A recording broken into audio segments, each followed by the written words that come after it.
but Miss Kate said no. I'll tell you what you can do. Take me out to the ball game. Take me out with the crowd. Buy me some peanuts and cracker jack. I don't care if I never get back. Let me root for the home team. If they don't win, it's a shame. For it's 1, 2, 3 strikes, you're out at the old ball game.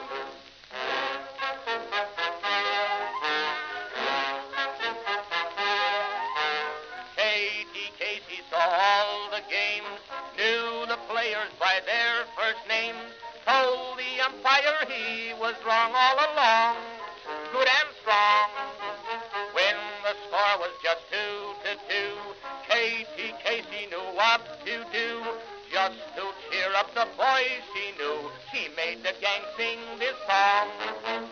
Take me out to the ball game, take me out with the crowd. Buy me some peanuts and cracker jack. I don't care if I never get back. Let me root for the home team. If they don't win, it's a shame. For it's 1, 2, 3 strikes, you're out at the old ball game.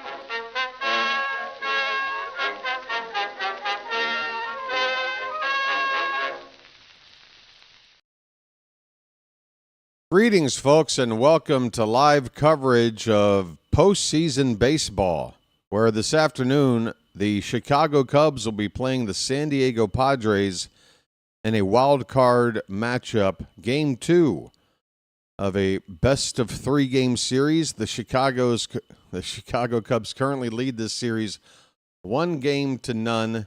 The Cubs can clinch and move on to the division round with a win today. The Padres are looking to level the series and force a deciding Game 3 tomorrow. How you doing, everybody? It's your old pal, the Bird Watcher here. People call me BW for short. Forgive the not too fancy lighting with this green screen setup. I think you can tell where it begins and ends. I don't know what's going on with the lighting. The same start time as last night. The lighting's the same setup, but looks a little better. Whatever.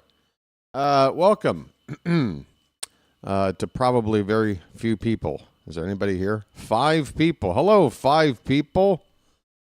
Boy, I hope we get a few more people. Yeah, so Game 2. Cubs and Padres. Yesterday, the Cubs won 3-1. San Diego, they took the early lead with an RBI double from Xander Bogaerts in the second inning. The Cubs were held scoreless by Nick Pivetta through the first 4 innings, and then in the 5th inning, first couple batters up, hit back-to-back solo home runs off of Pivetta, and the Cubs took a 2-1 lead right there. And that was all they would need. They added an insurance run in the 8th inning, and 3-1 was your final.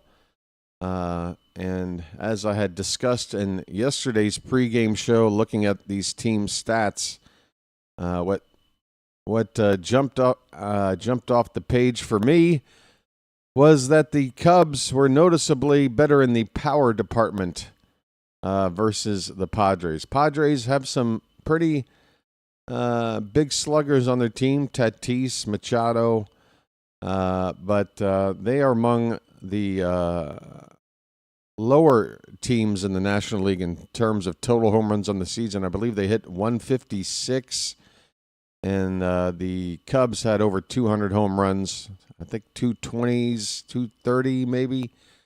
And yesterday, that was the difference. Couple of home run balls by the Cubs. Otherwise, both sides pitched well, and their numbers on the regular season are very close. So that was the difference. 2 home run balls for the Cubs. Today, the Padres definitely have the advantage in terms of a starter because the Cubs aren't going to a starter. I'm not sure exactly who they have planned to come into this ballgame to pitch the majority of the innings, but it's certainly not the guy who's going to pitch the first inning of this game. Andrew Kittredge, a reliever, right-hander. He actually appeared yesterday in Game 1 in relief.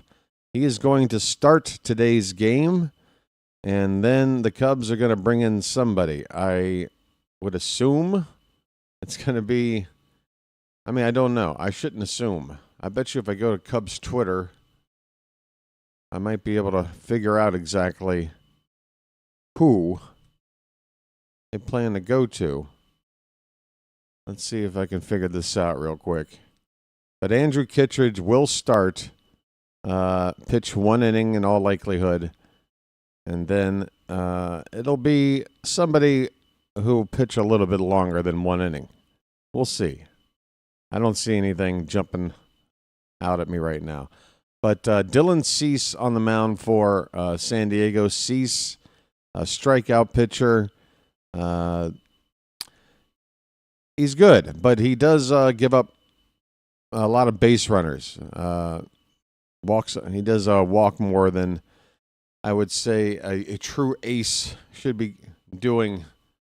Cease is sort of right on that edge of being ace-like, particularly with the strikeouts. He's had a couple of seasons where he's definitely put up ace-like numbers, but this year, let me open it up. I don't want to just remember off the top of my head here. Let's see. Dylan Cease, 8-12 record on the season. Yeah, it's not all that impressive. 4.55 ERA with a 1.33 WHIP. So yeah, an ERA over 4.5 is not good. Not good. You would want it to be more like 3.5 for a guy like Cease. 1.33 WHIP, but he does strike out. He's 6th in all of baseball, 215 strikeouts on the season. He does have that strikeout pitch. Let's see. Away games. Is that right? Wow. If this is correct, Cease on the season, pitching away from San Diego, has a record of just 1 win and 9 losses with an ERA of over 5.5. So that is, that's something.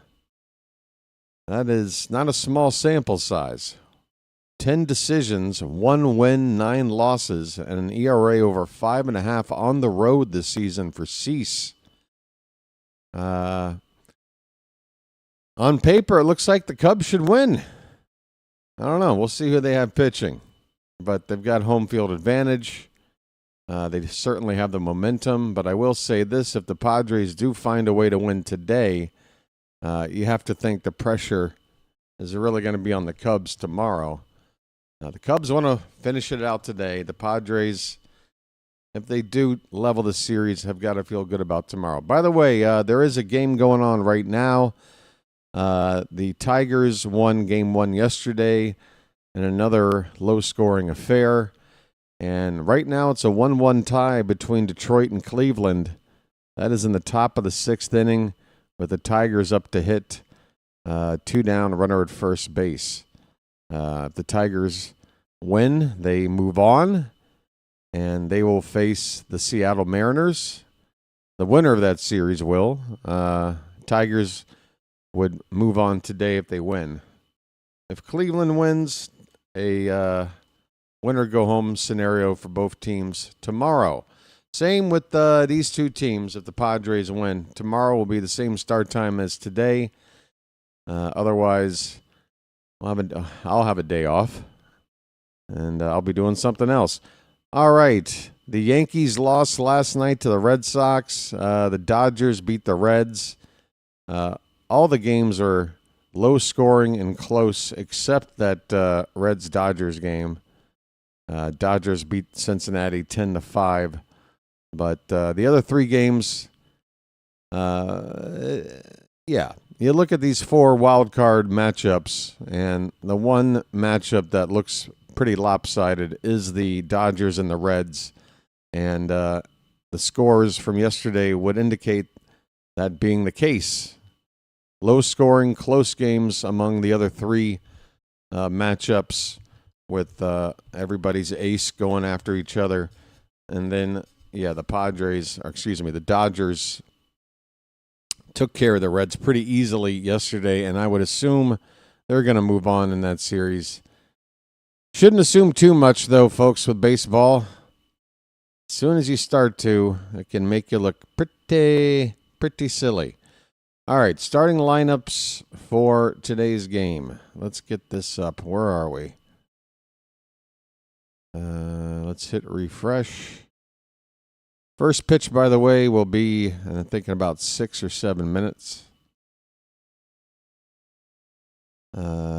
Today, the temperature at Wrigley Field is 71 degrees, a little bit cooler than yesterday, but no worry about inclement weather. Looks like sunny skies again. Corey Blazer will be the home plate umpire today. The other 5 umps, don't worry about it. All right, for the Padres, leading off and playing in right field, Fernando Tatis Jr. Luis Ariz will play first base and bat second. Manny Machado at third base, hitting third.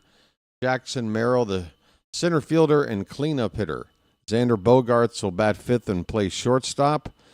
DHing is Ryan O'Hearn. He will hit sixth. Gavin Sheets in left field will bat seventh.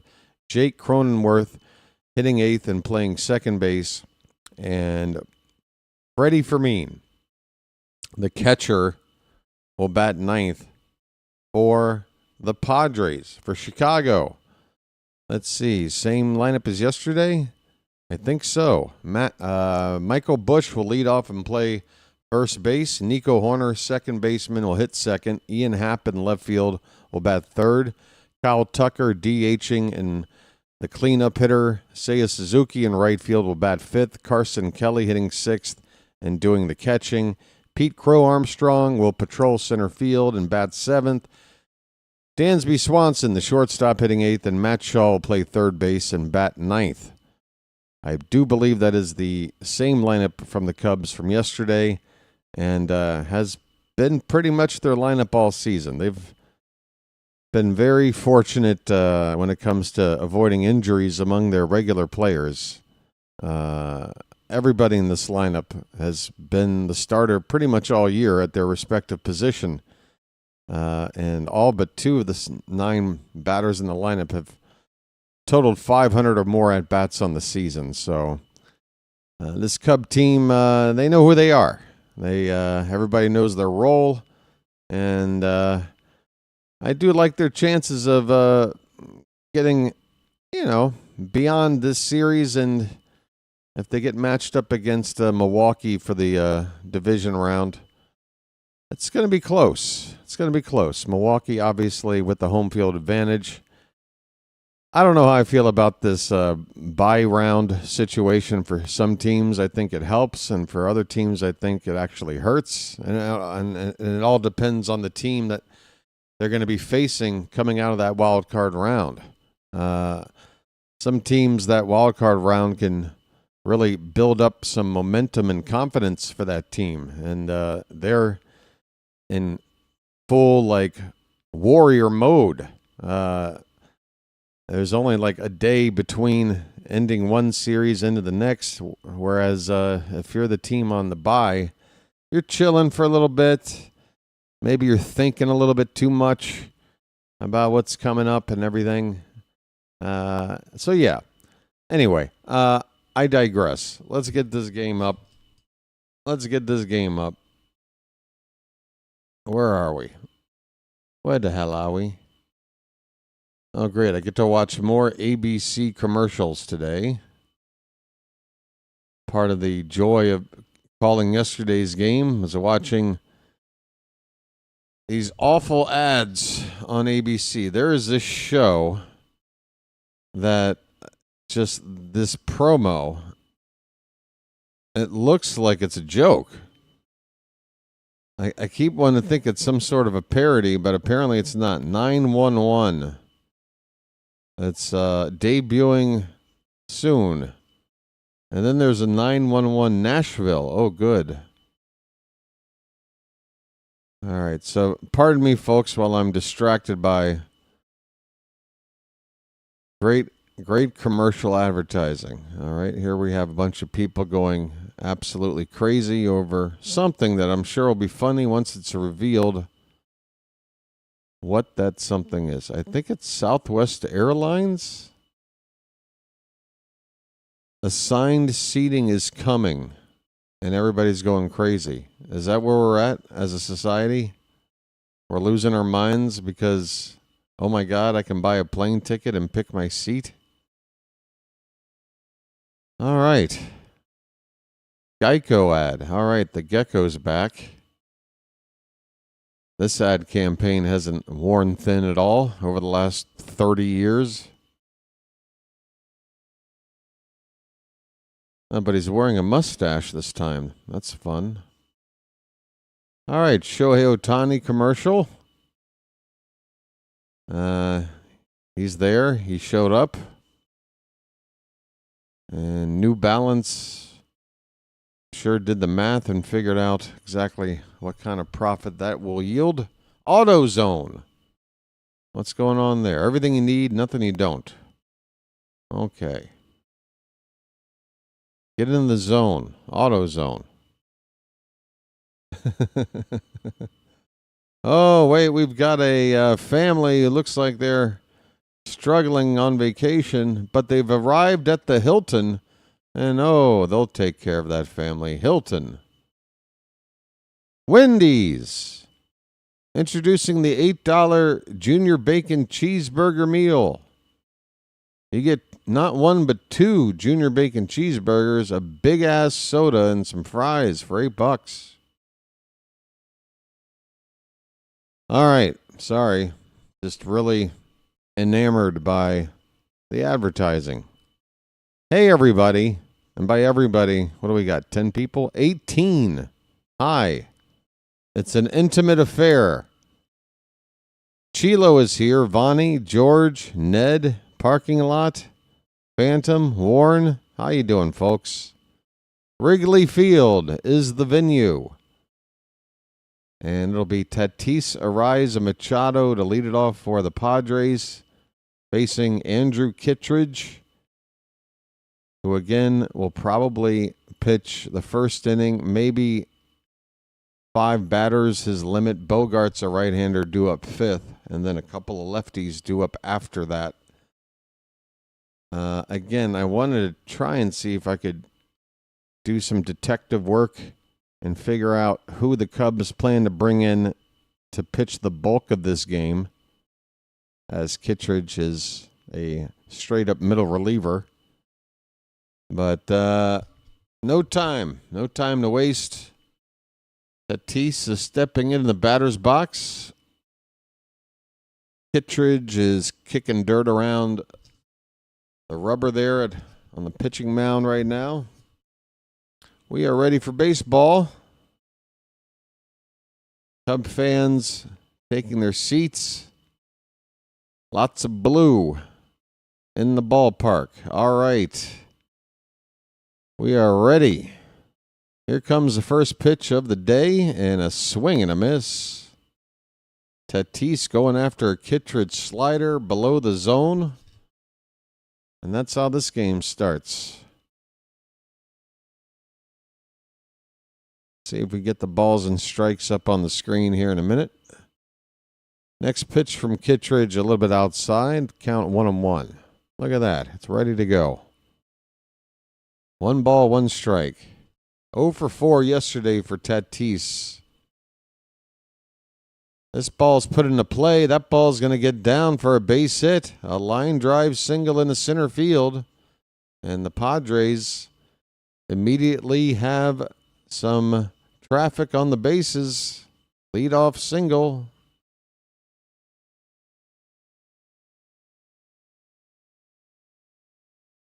That pitch from Kittredge had a lot of the plate. So the plan was to use the reliever to get some outs early, and so far that plan has not worked. And now the Padres are looking to play small ball. Luis Arraez shows bunt, fouls it off for strike 1. Looks like the scoreboard I have here is 1 pitch ahead. That's no good. Might have to do without it. The 0-1 to Arise is fouled away, so no more bunting. Tatis was off on that pitch. The Padres are definitely interested in taking an early lead here. You can feel it. I've already had a stolen base attempt, a bunt attempt, a line drive hit up the middle from the leadoff man. Here's the 0-2 to Arise. And that ball is past the second baseman in the right center field. Back-to-back singles. Tatis stops at second. And Andrew Kittredge. This plan by the Cubs is going to be questioned, I'm sure, if Kittredge can't get out of this jam. 2 on, nobody out for the Padres. And that'll bring up Manny Machado. Now, if Arise was willing to bunt one guy over, Machado, not the bunting type, but let's see how much emphasis the Padres put into making sure they get at least 1 run in. It is a swing on the first pitch by Machado. He fouls it away. The count 0-1.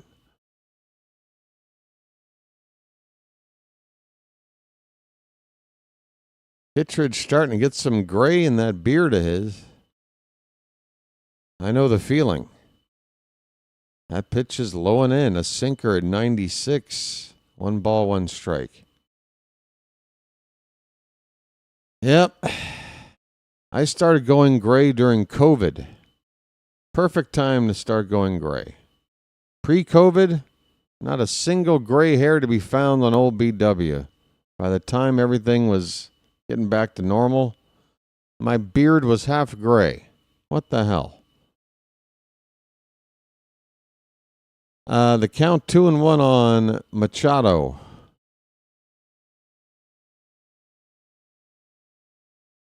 And the pitch. Now it's a line drive, but foul. Manny out in front of it a little bit. 2-2.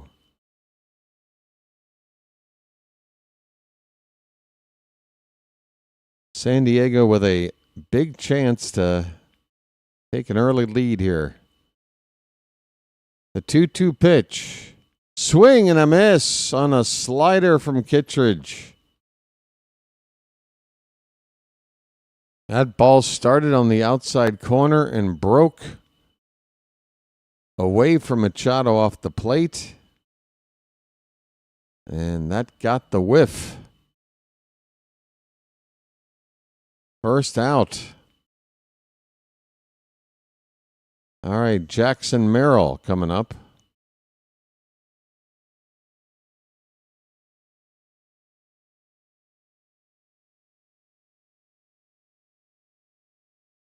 First pitch to Merrill, going after it. Cut on and missed a slider, knee high on the inside edge. Merrill had a double and scored the only run of the day for the Padres in Game 1. Driven in by the guy on deck, Xander Bogaerts. He fouls this pitch back. 0-2 the count on Merrill. Tatis at second base. Arise at first. And Cub fans are on their feet right now with a 2-strike count on Merrill. That pitch is in the dirt. 1-2.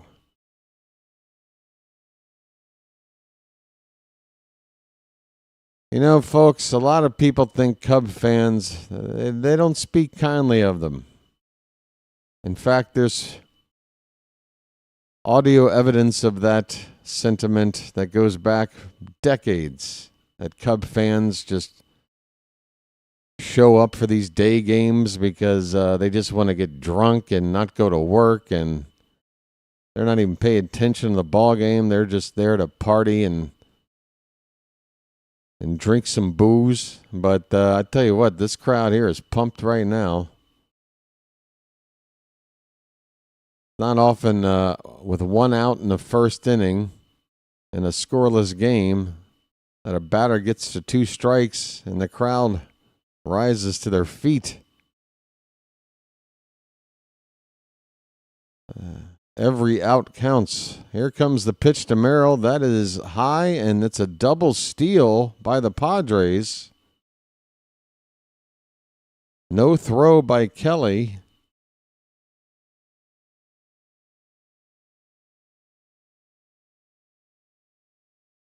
And yeah, the Padres, again, doing everything, it would appear, to be aggressive and try to get the lead early. Merrill lifts one to right field and deep. This is going to drive in a run. It's caught out there by Suzuki. The throw in will be towards second base as Tatis can walk home. Sacrifice fly by Merrill gives the Padres the early lead here in the top of first. It's 1-0 San Diego. 2 down in the inning. Arise moves up to third on the fly ball.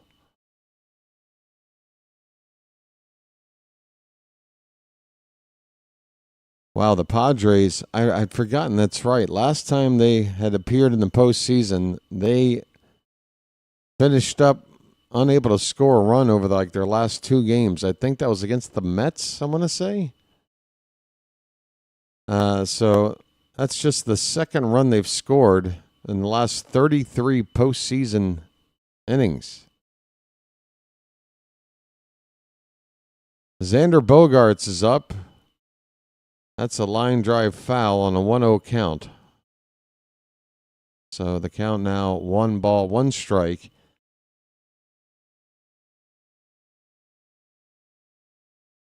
Two down with a runner at third base. Pitch.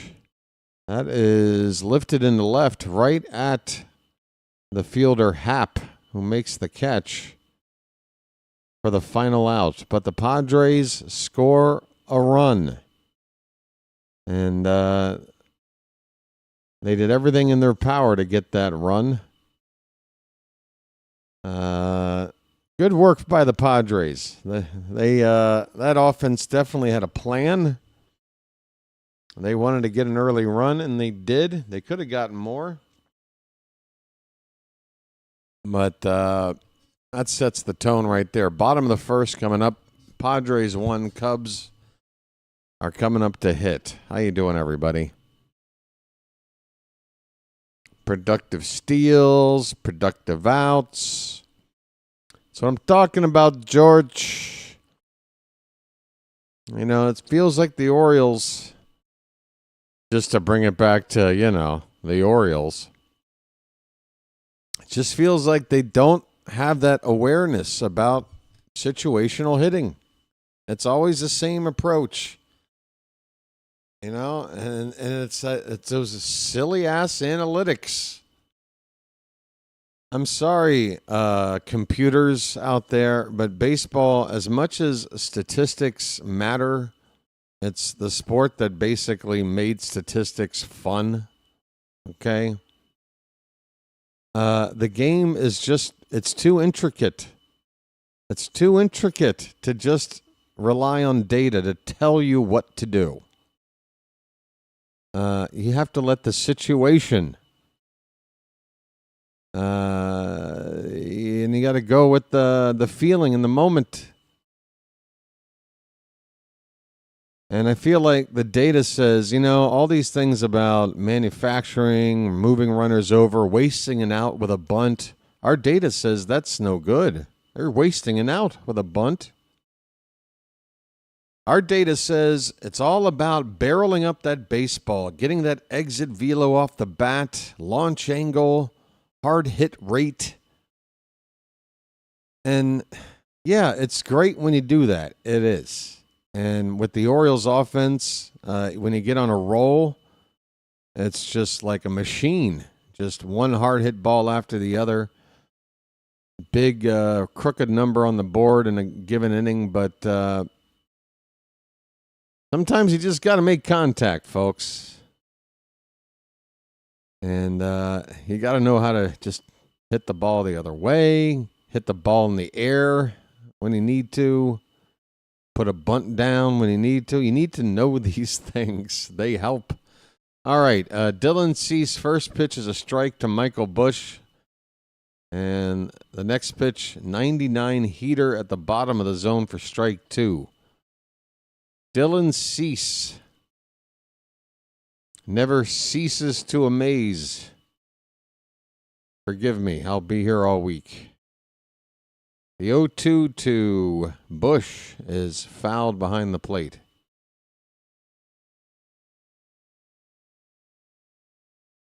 Cease may not have a very good record on the road, but he does have a good record head-to-head against the Cubs. In 6 previous starts, he's got a 4-0 record with an ERA of just 1.47. That ball's lifted out to right center field, and it'll be caught by Merrill, the center fielder, for out number 1. And again, the Cubs crowd here is very much locked in. This ball lifted off the bat of Busch, and the crowd immediately gasping, wondering if Busch had himself a home run ball. Instead, it was probably about 10 feet in front of the track. Looks like there's some wind blowing in from left field toward home plate. Not very strong. Looks a lot like the same conditions as yesterday. Nico Horner at the plate looks at a strike. Oh, it still says Jackson Merrill on the board. So my scoreboard's already freezing, huh? Wouldn't you know it, folks? Wouldn't you know it? Hang in there. Let's see if this helps. 1 ball, 1 strike. That ball's lined right back up the middle, a base hit. That was scorched off the bat of Nico Horner. Hit it right back where it was pitched. And the Cubs have their first base runner of the day, a 1-out single. All right, let's fix this damn thing then. What are you doing? All right, here is Ian Happ. Big swing and a miss on a fastball from Cease, 0-1.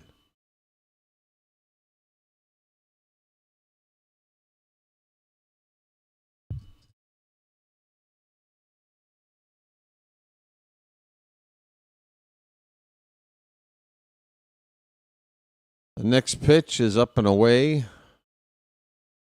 1 ball, 1 strike. Happ, a switch hitter batting from the left side. Hit .243 in the regular season, 23 homers, 79 driven in.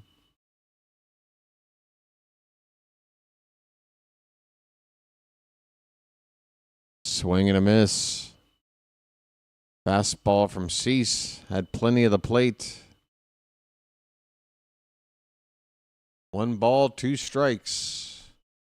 Same uniforms as yesterday. Both teams in pinstripes. San Diego with that brown and gold color combo. Here's a check swing appeal. No swing.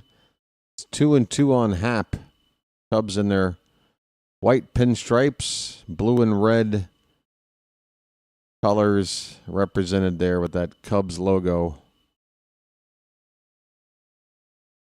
2-2 pitch, swung on and missed. 98 on the gas from Cease. Down goes Happ.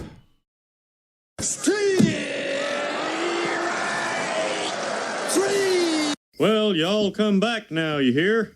I've come to realize my soundboard doesn't get a whole lot of work for these non-Oriole games because so many of these buttons are Oriole specific. Kyle Tucker up with 2 down, runner at first. Looks at a first pitch strike.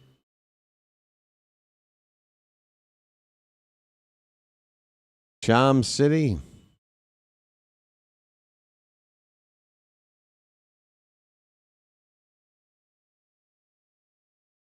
0-1 on Tucker. That ball lifted to left field. This looks playable and will be caught out there for the final out of the inning. Gavin Sheets on the catch.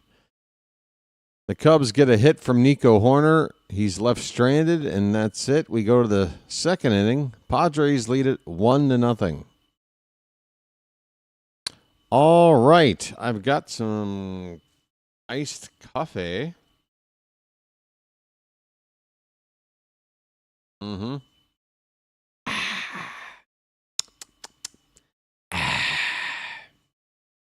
Charm City chat. Give me something to talk about. Give me a topic. How you doing? I'll admit it. I'm a little bit sleep deprived. I got nobody to blame. I tried. Sometimes when you go with the hours I have, you try to just plan like, okay, well, I'll sleep from this time to this time, and then I'll get my hours in, and I'll be caught up. And then the time comes for your planned sleep. But it doesn't work out that way because you go to lay down and you're like, well, I'm not tired right now, though. I'm still awake. And then you just lay there for an hour, 2 hours. You try to find a YouTube video to help you sleep. And then you wind up invested in some YouTube video that you normally would never watch. You know what I'm talking about, folks. I understand the importance of a routine when it comes to sleep schedules. You can't just schedule sleep times just willy-nilly here and there. It doesn't really work that way. I've done it for 2 years now, but I'll be damned. I don't think I'm getting used to it. Topic. Okay, here we go. Please, hashtag topic. Let's make a trend in the chat. All right, what's the topic? Yankees crapped the bed with the bases loaded, nobody out in the ninth. They did, and it was glorious. It was glorious. I was checking in with our favorite Yankee play-by-play guy, and it sounded something like this. The 3-2 pitch. It is Imanaga. Hit in the air to right field and deep. And the Mets have taken the lead. Fuck this team. All right, I know the Mets weren't involved, but the rest of it sounded like yesterday's call. All right, so folks, if you heard me guess who would do the bulk of the pitching today, I actually thought he would just plain start yesterday. But it is Shota Imanaga, left-hander on for the Cubs, and he is facing Ryan O'Hearn. Turn and burn. He's behind O'Hearn 2-0 to start his day. O'Hearn takes a swing on a 2-0 pitch. Not a very good swing for a 2-0 count. He got a fastball, which is probably what he wanted, but not a very good location. 2-0, or 2-1, popped up. Right side of the infield and foul ground. The catcher, Kelly, will make the play. O'Hearn retired. So Shota Imanaga. He has been, by the numbers, the second best pitcher on this Cubs staff behind yesterday's starter, Matthew Boyd. Let's see if I can bring up his numbers here real quick. Where are you at, Shota? Here is Gavin Sheets. He goes after the first pitch, lifts it towards center field. Pete Crow Armstrong with a can of corn out there. That is out number 2. Sheets is gone on one pitch. So Imanaga. Don't show me the postseason stats. Why would I care about that? 2025 regular season. Here we go. Imanaga went 9-8 with 12 quality starts and 25 starts on the season. As this pitch to Jake Cronenworth is outside for ball 1. 144 and 2/3 innings. He's not really a strikeout pitcher, 117, but he's solid. His whip was below 1, which for a starting pitcher is elite. Probably maybe a dozen guys or so in baseball with a sub-1 whip who's pitched as many innings as Imanaga. .99 on the whip. This pitch to Cronenworth is a little bit high. 2 balls and 1 strike. He does give up the home run ball, though. He leads the team in that department. 31 home runs in 144 innings. That is about 2 per 9. In comparison, Matthew Boyd, yesterday's starter, 35 additional innings pitched, gave up 19 homers to Imanaga's 31. But the Padres are not a home run hitting team. Only 2 other teams in the National League have hit less. Cronenworth fouls one back. The count is 2-2.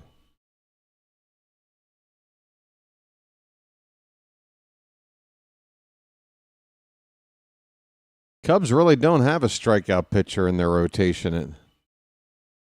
Matthew Boyd. Nobody has a K per 9 even in the 8s. There's a swing and a miss. There's a strike 3, and that'll end the inning. Imanaga strikes out. Who was that last batter up? Jake Cronenworth. See you later.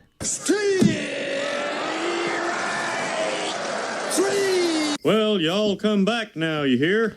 Yeah, K per 9 among starters from the Cubs this season. 7.7 for Boyd. That's their flamethrower. 7.2 for Colin Rea. 7.3 for Imanaga. 6.8 for Jamison Talyon. And 7.4 for Cade Horton. I've heard he's heard of who. Does Horton hear a who? I'll be here all week.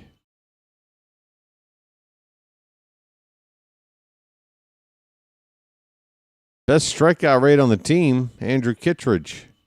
13.3. Basically, strikeouts, half the outs he gets is via the strikeout. What's going on in that Tigers-Guardians game? It's still tied at 1, really. Bottom of the 7th inning. I'm sure the tension in Cleveland right now is ramped up. Cleveland, such an amazing story. 15 and a half games out of first place in July, coming all the way back to win that division against these Tigers that they're playing. And yet, if they don't come away with a win today, their postseason will have lasted about 27 hours, and they'll be out of the postseason before 4 teams even play their first game. And before every team other than the Tigers play their second game, or finish it anyway. They'd already be going home.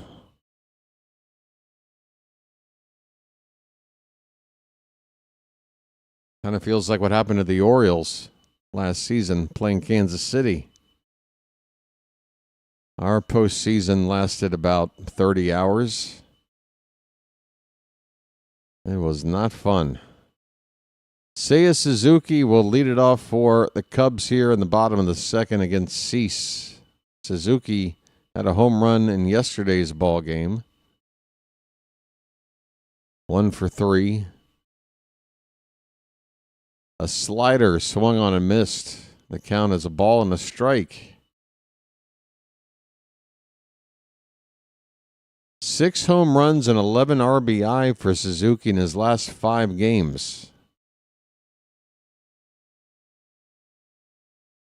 That's 99 on the fastball, strike 2.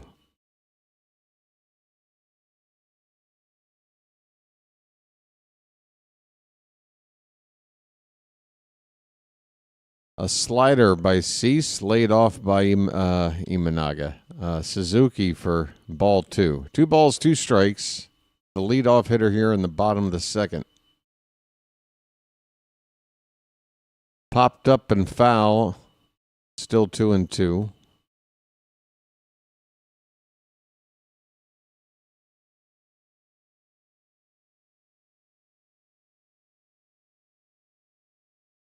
It's, that's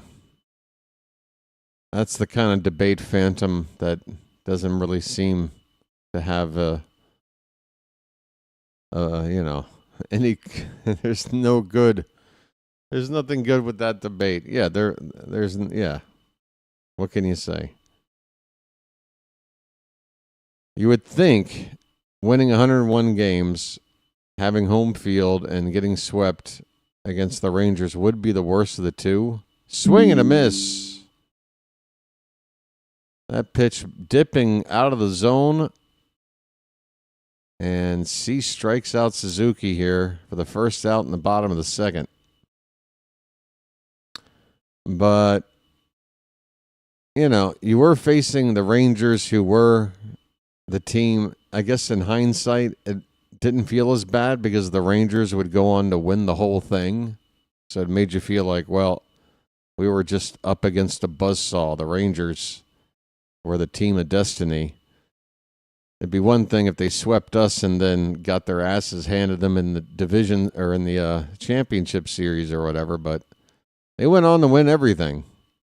So that makes it a little easier to swallow. But last year, again, it's just, we didn't even have a chance to, switch venues, or anything. Just game 1, we don't score. Next day, 1 run late. We're never tied or ahead. And, yeah, within a day, that's it for the postseason. It's just the worst. I'd have to say,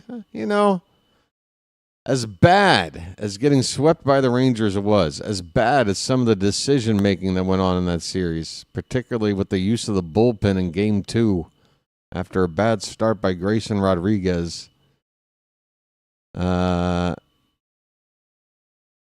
think last year was worse because we didn't even have a moment to enjoy, really. Carson Kelly has a 2-2 count, 1 out, nobody on, and he lifts a fastball into the air, shallow center field. Bogarts is waving off everybody. The shortstop, he makes the catch. 2 down.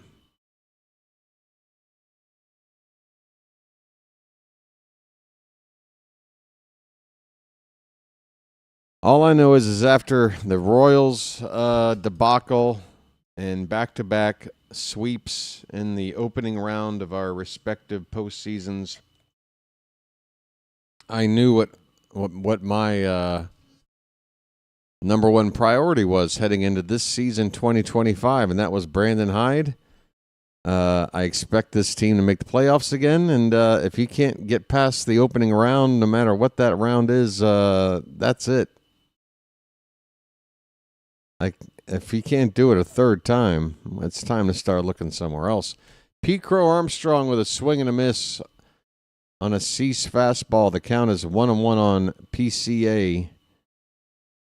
Up there with the bases empty, 2 down. There's a breaking ball inside. 2 balls and a strike. So yeah, Brandon Hyde was already on the hot seat for me.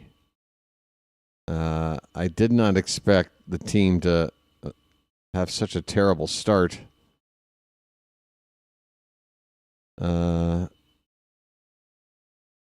once Hyde was removed, I don't know what to think. I didn't have any plans. PCA showing bunt and brings the bat back on a 2-2 pitch to make it 3-2. Is this the new thing now? Showing bunt with 2 strikes? Payoff pitch. Foul back.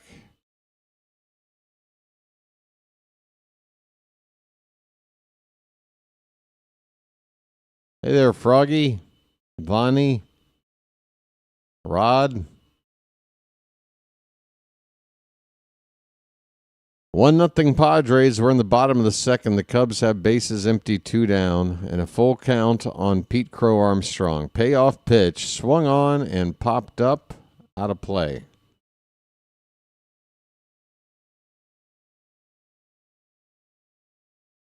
Again, Game 3 of this series tomorrow, if necessary. It will be necessary if the Padres win. And that game will be here on this channel if need be. There is a swing and a miss. A slider in the dirt from Cease. A filthy pitch. And Crow Armstrong strikes out to end the inning. Look at the break on this thing. Forget about it. No chance, sir.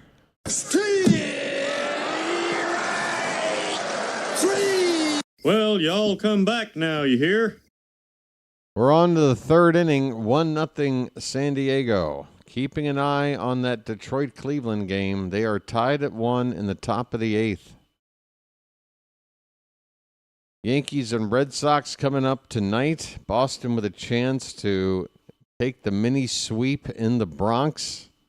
And oh my, how Yankee fans would react if that were to happen. Brian Bayo will pitch for Boston, the right-hander, against the lefty for the Yankees, Carlos Rodon.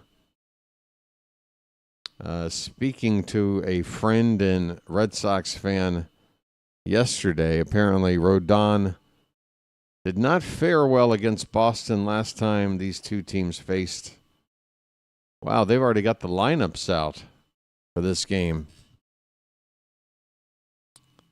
They have already got the lineups out. I guess if you're interested, here you go. Rob Refsnyder for Boston, DHing and leading off. Trevor Story will bat second and play short. Alex Bregman at third base hitting third. Romy Gonzalez, cleanup hitter at first base. Carlos Narvaez, the catcher, hitting fifth. Nate Eaton in right field hitting sixth. Jaron Duran in left field batting seventh. Hitting eighth in center field, Cedon Rafaela and Nick Sogard at second base batting ninth. That is the Boston lineup. For the Yankees, Trent Grisham will lead off and play center. Aaron Judge in right field hits second. Bellinger bats third and plays left field. Ben Rice, cleanup hitter at first base. Giancarlo Stanton will hit fifth and DH. Jazz Chisholm Jr. at second base batting sixth. Austin Wells doing the catching, hitting seventh. Volpe hitting eighth and playing short, and Ryan McMahon at third base batting ninth. That is your Game 2 starting lineups for the Boston Yankee game coming up in about 2 hours and 25 minutes, we'll call it. All right.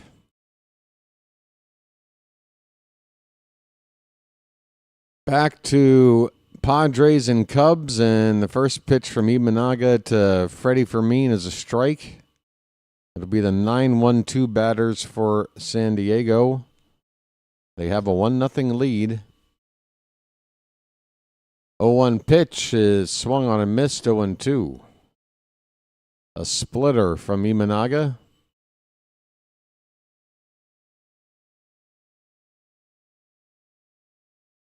Fermin had a base hit in Game 1.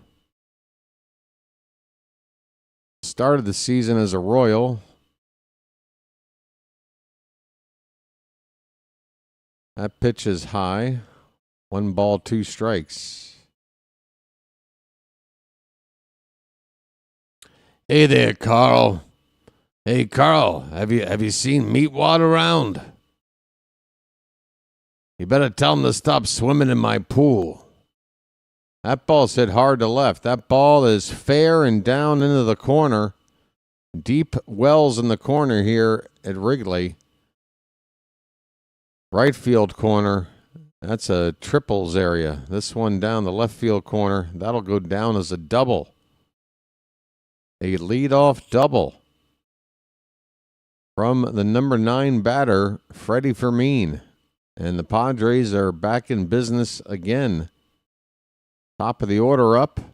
Runner in scoring position with nobody out. Hey, BW, sorry, haven't seen him.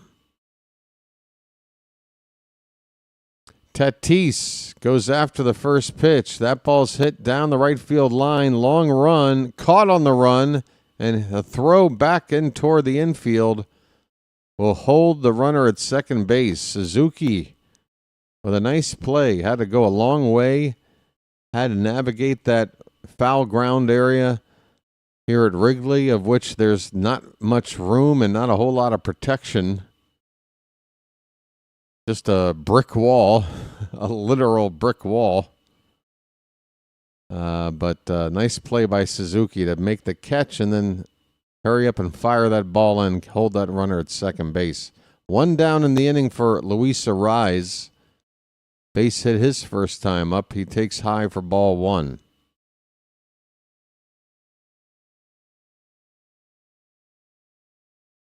I have Yankee lovers. That's a strike. Top of the zone. 1 ball, 1 strike. They love to love me.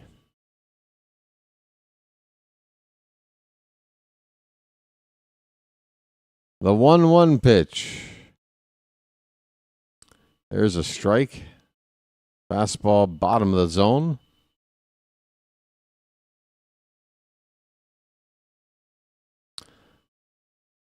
These two pitchers today, different styles, different ways of being successful, I'd say. Cease definitely has nastier stuff. And the strikeout is a friend of his. That's a ground ball to second base. Horner over to first for out number 2. Arraez is retired. Runner at second does get up to third base, but there's 2 down now. And the batter, Manny Machado.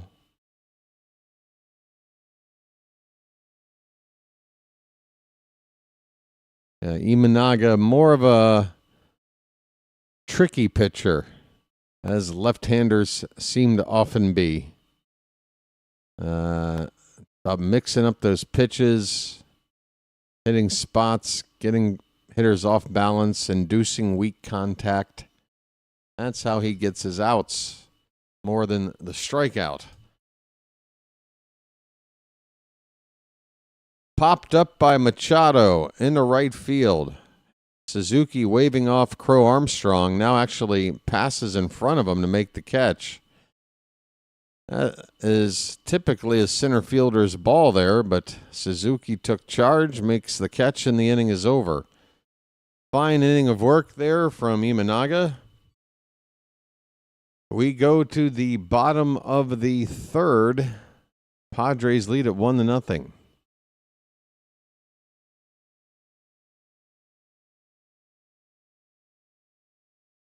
Guardians are up to hit in the bottom of the 8th in a 1-1 tie. They need to win for them to play tomorrow. I'm going to check on the Orioles Twitter feed, see if there's anything going on. Left-handed pitcher Sayer Diedrich and right-handed pitcher Brandon Downer have been added to the Arizona Fall League roster, replacing lefty Andy Fabian and righty Zach Fruit. Mansolino among managerial candidates in 2026. Elias wants hire ASAP. I mean, come on. If he was the guy, why go through the interview process? If you really believed in Mansolino, why would you feel the need to talk to other guys? I mean, he's managed, about 120 games. What do you need to know? I don't think he's going to be rehired. I think they're just, I don't know. It's all. I'm going to read through this. The Orioles are ready to begin an extensive managerial search at an accelerated pace with the goal of making a decision as soon as possible, said President of Baseball Operations / GM Mike Elias. Perhaps the hire comes before a GM is chosen for the front office. The possibility exists, according to Elias, and interim manager Mansolino is going to be counted among the many candidates. Quote from Elias: first of all, understanding the timing, the manner, the context around how Tony got that assignment and everything that he needed to do and was in front of him and worked through, we think he did a terrific job as the interim manager with that particular assignment in 2025, with where players were, with where the organization was, said Elias. First pitch to Dansby Swanson in the bottom of the third is a called strike from Cease. More from Elias. I thought he added a lot of value and did a great job with that assignment, and I got a chance to work with him much more closely during this, and I'm very impressed with him, and I've gotten to know him more. Swanson is going to lift one, and it'll drop into left center field for a base hit. He got a slider from Cease, and that's the second hit of the day for the Cubs. Leadoff single, tying run aboard for Chicago. More of this seemingly not genuine speak. I think he's a very talented guy and has a lot of skills that would add up to a great manager now or in the future. I mean, does this sound like a guy who's ready to rehire and permanently assign as our manager? It doesn't. It sounds like a guy that's just trying to say nice things about a guy he has no intention on making the manager. And it feels like he's saying, well, he's amongst the list as a favor to Mansolino, as if to tell the rest of the league, well, he's good enough to be a finalist. He's managerial material, because Tony obviously wants to get that gig somewhere else, if not here. So that's what I'm reading with all this. It's just a bunch of gobbledygook. And you have to sit here and read through these quotes and actually, unravel the actual truth behind the words. It's not too hard to do, but I find it insulting that I have to do it. Matt Shaw's at the plate. He's got an 0-2 count. Runner at first, nobody out for the Cubs. Pitch. Fouled away. It's still 0-2. What more do you have to say, Mike? I've told him we are going to utilize the opportunity of having the permanent chair vacant to talk to other people and learn and see who is available, who's interested, and figure out who the right fit is for the team for 2026. That process is going to include him, and he will be a real candidate, but I expect we are going to talk to other people, and we're initiating that process imminently. The process is going to include Tony, and he will be a real candidate. Tell me how he's not a real candidate without telling me he's not a real candidate. I mean, you don't need to say that if that's the case. Swing and a miss by Shaw, and he strikes out. First out for the Cubs in the bottom of the third. Folks, Cleveland just homered. Wow, Cleveland take the lead late. And we'll just need to get 3 outs in the 9th to win that ball game. Who hit the home run? Sorry, I'm lost in the nonsense of Mike Elias quotes. Matt Shaw swung at a pitch in the dirt. I guess they say he got a piece of it. The count is 0-2. And right now, what's going on? The ump and the catcher. Oh, pitch comm problem again. Folks, modern technology. Not when it comes to this pitch comm device. Every game, somebody's fumbling around with this state-of-the-art equipment. Doesn't seem all that state-of-the-art to me. 0-2 pitch, way high, 1 ball, 2 strikes.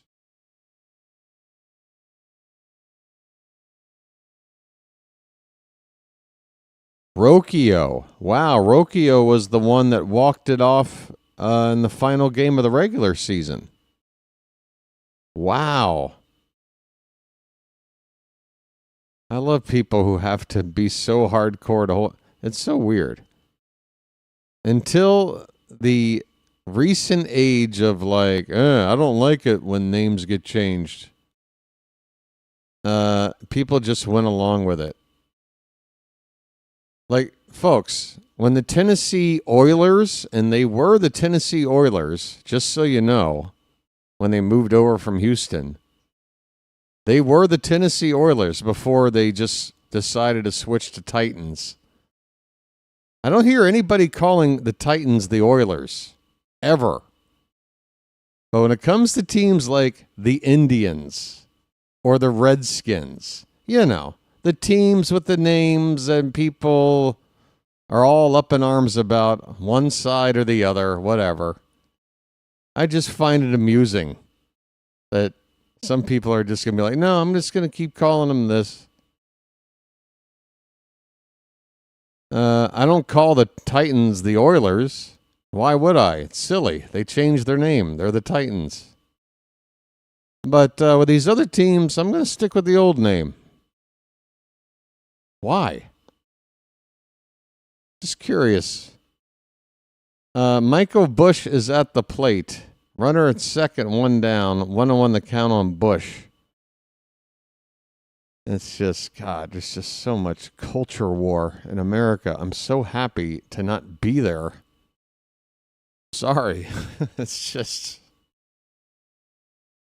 man, I don't get it. 2-1 the count on Bush.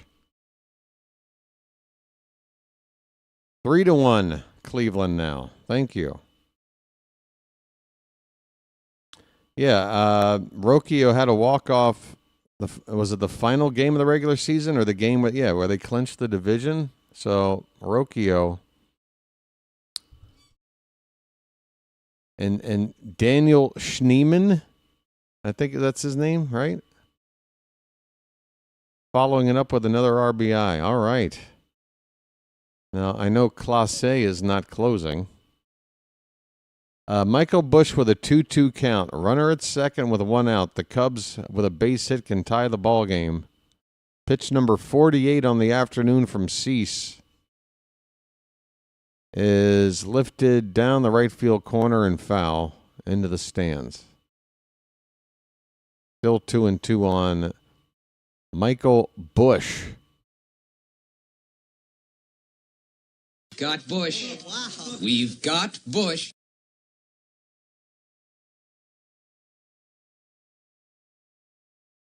I'll give you another example. And this one is hometown for me, basically. I think the Washington Wizards is a stupid name for a basketball team. There, I said it. Especially when you consider when that name got changed. It was pretty clear they were trying to capitalize off of the popularity of the Harry Potter franchise.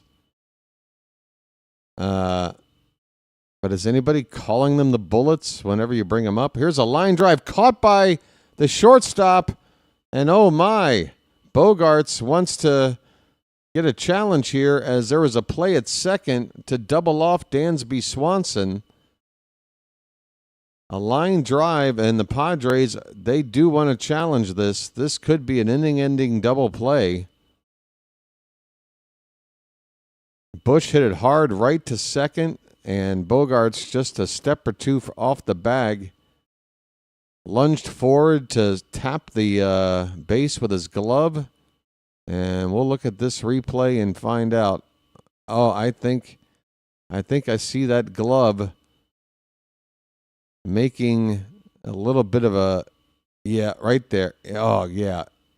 Yep. I think Swanson's out. It is so close, though, because his fingers are going over the bag. It depends on what you want to consider contact with the base. If Swanson's fingers are grazing that base, they might be there first. But if they're kind of hovering over, then you have to say the glove of Bogarts is there first. Very, very close.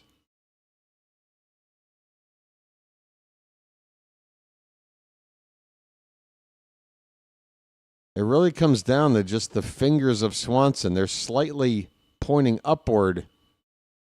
And the reason for that is to not jam his fingers into the base. He wants to hit it with his palm.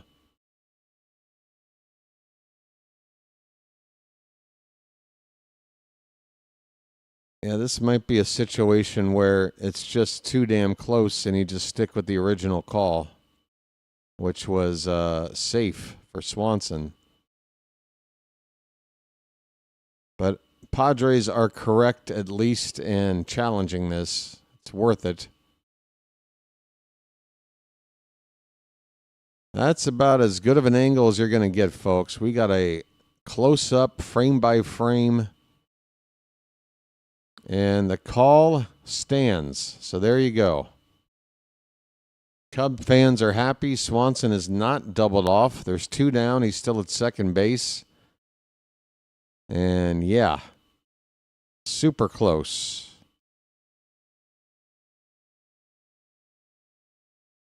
Baltimore Bullet games. Nice. Yeah, I think the Bullets versus the Wizards, clearly a cooler name. Except there was only one problem growing up watching the Bullets when I was a kid, and that was whenever we played Michael Jordan and the Bulls, because you'd look at the score and they'd flash the 2 names of the teams up on the screen. One would say Bulls and the other would say Bullets, which, compared to the Bulls, makes it sound like the female version of the team. You know what I mean? The Bullets. And in those days, we were definitely the ugly sister compared to the Jordan-led Bulls. Here's a fly ball in the right field, and Merrill and Tatis converge. Merrill makes the catch. That could have been a problem, but the Padres make the final out of the inning. Yeah, MJ made every team the Ets. The Lakerettes, the Celticettes, the Pistonettes. But you know what I'm saying, right, Phantom? You just look and it says Bulls, Bullets. I'm like, that really takes away the coolness of our name, doesn't it? But, yeah, just another example. And again, folks, culture war stuff, have your opinions and be annoyed with however things work out. But I wouldn't die on the hill of things like team nicknames. I would just probably roll with it. Probably thank my lucky stars that if this is my biggest concern, maybe life isn't all that bad. Maybe life isn't all that bad if this is my worst concern. Folks.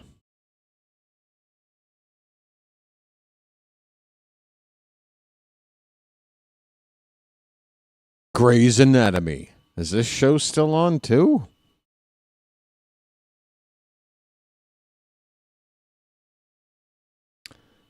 Chris Webber. My favorite days with the Bullets were like the late 80s. Jeff Malone. I mean, we had a team, what was it, 88, 89, that had Manute Bol, tallest player in the sport, and Muggsy Bogues, shortest player in the history of the sport, on the same team. We had Moses Malone, who I think was like 43 years old at the time. You had Bernard King, who actually won the scoring title one of those years. An amazing achievement, really. That year Bernard King led all players in scoring average. Even Jordan. We are underway, top of the 4th. Jackson Merrill, who has driven in the only run of the game with a sac fly, his last time up, is going to lead it off here. He's got a count of 1 ball, no strikes. There is strike 1 from Imanaga. So Cleveland now ahead 3-1. They are still batting with runners at second and third, 2 out in the bottom of the 8th. Grounded foul by Merrill, still 1-2.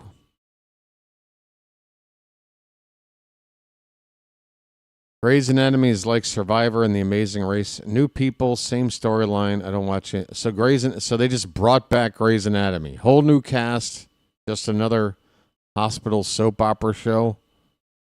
But they had to slap the name on there because people remember that. Again, folks, Hollywood cannot have the cojones to just try new stuff. Let's try it.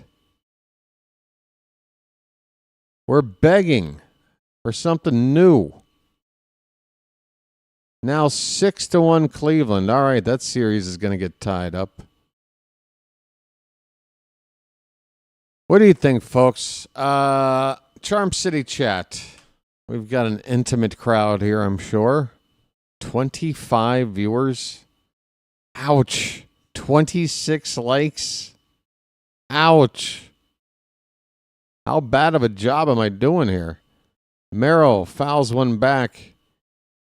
And the count is full. So I was about to ask if this game is, if this series ends today with the Cubs sweeping, should I call game 3 of that Cleveland game tomorrow instead? That is ball 4 to Merrill. Leadoff walk. Not a good time or hitter to walk. Leadoff man with speed.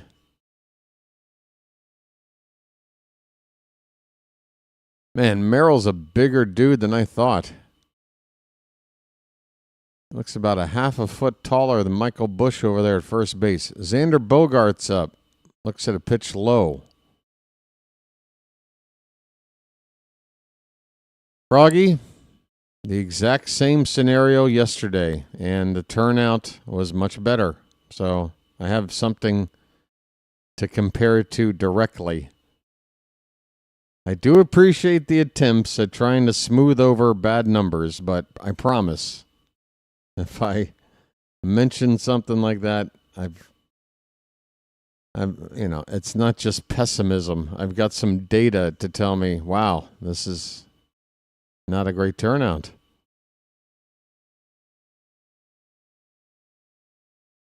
Yesterday we had what looks to be about double the crowd of today.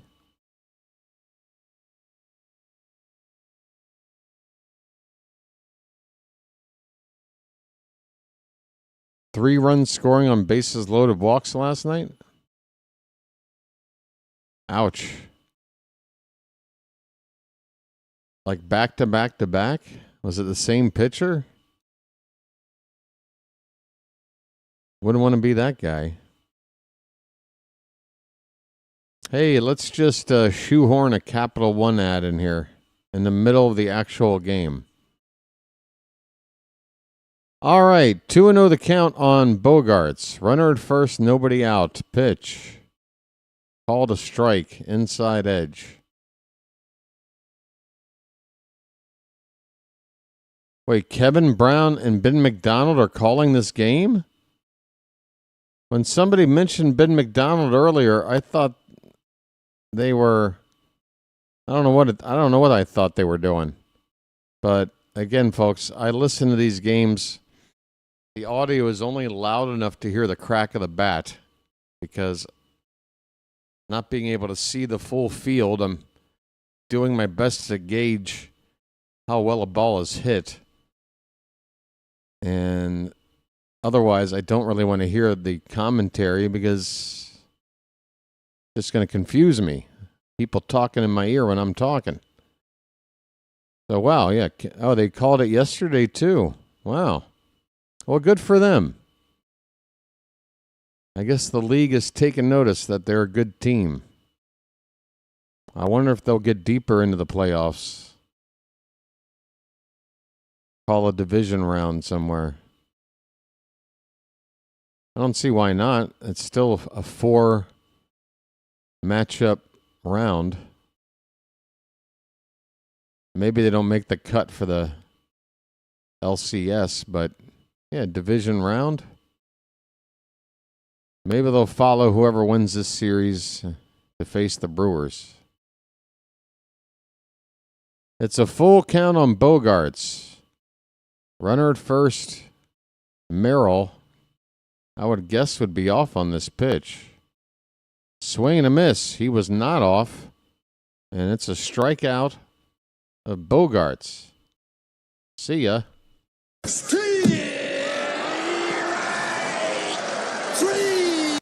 Well, y'all come back now, you hear? If the Cubs win the day, definitely do Cleveland tomorrow. We'll see. I do kind of like the idea of having an excuse to take a day off. Whoa, look out. That pitch up and in on Ryan O'Hearn. He has to get out of the way.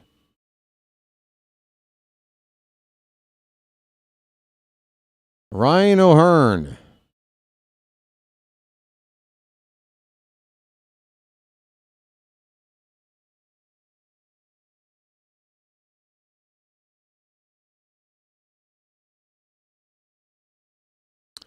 Want to know the count.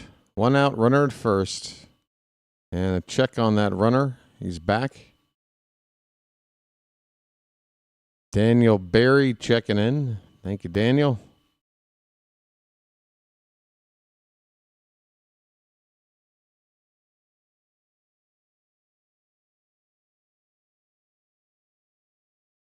Off the plate, that pitch.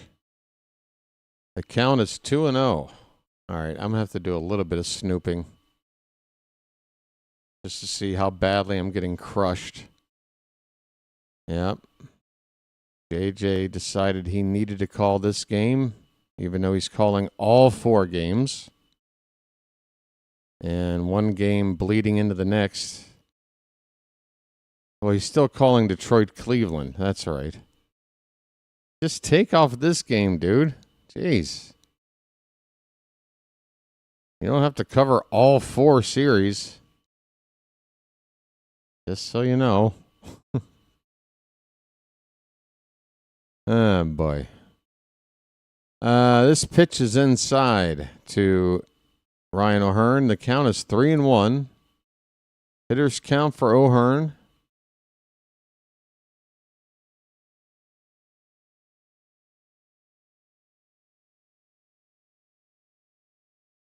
Pitch. Check swing, and that's a foul ball. Full count. They did not send Merrill from first with nobody out in a full count. So I would guess they won't send him here. He's a fast guy. I don't know why. Here's a line drive foul, third base side by O'Hearn. The count's still full. ABW is the home plate ump mixed or mic'd, you're saying? I wouldn't know. Again, I can't really hear anybody talking. I mean, I can hear the sound of a human voice. O'Hearn with a base hit in the right field over the head of the second baseman. And that'll get 2 men on base. Ryan O'Hearn turning and burning for the Padres. 2 on with 1 out. Division series begins Saturday, folks. And then I'm going to be getting the hell out of the country for a day or two, about a week after that. So it's now the 9th inning. The Tigers have 2 men on base with 1 out. Down 5, though, in that game. Jose Iglesias is up to pinch hit here for the Padres. Hitting in the 7th spot for Gavin Sheets. 2 on, 1 out. That is a high fastball from Imanaga for ball one.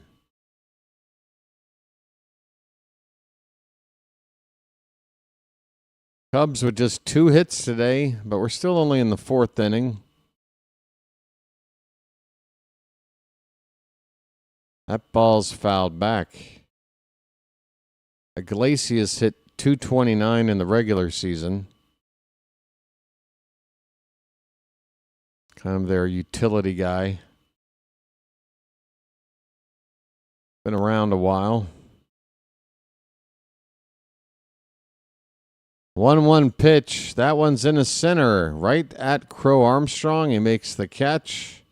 And the runner at second can't advance. There's 2 down. As Imanaga looks to get out of this predicament. It'll be Jake Cronenworth due up next, another lefty bat. They already pinch hit for Sheets. You got anybody they want better than Cronenworth here? Apparently not. He's up to swing. First pitch is a called strike. Good location from Imanaga. Top of the zone on the outside corner. Cronenworth struck out his first time up and went 0 for 3 in game 1. Merrill takes his lead from second base. Padres today are 0 for 6 with runners in scoring position. And backhanded by Swanson on this ground ball. They are 0 for 7. Cronenworth grounds out to short and the inning is over. Padres unable to cash in runs, but they still have a 1-0 lead.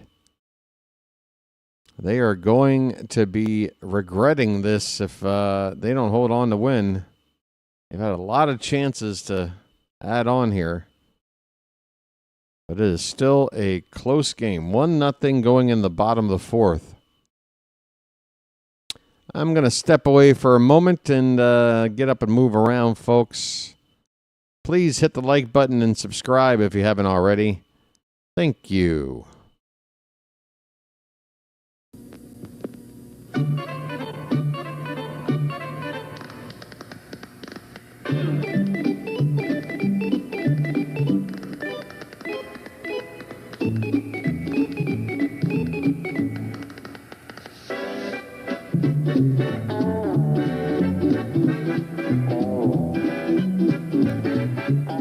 He met a strange friend. And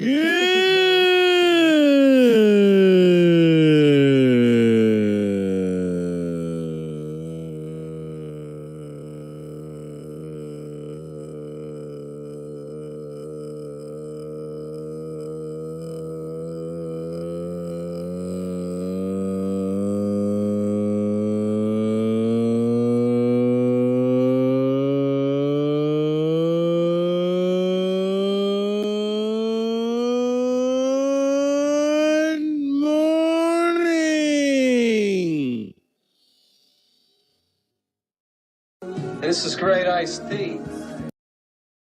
Are there things that make you angry?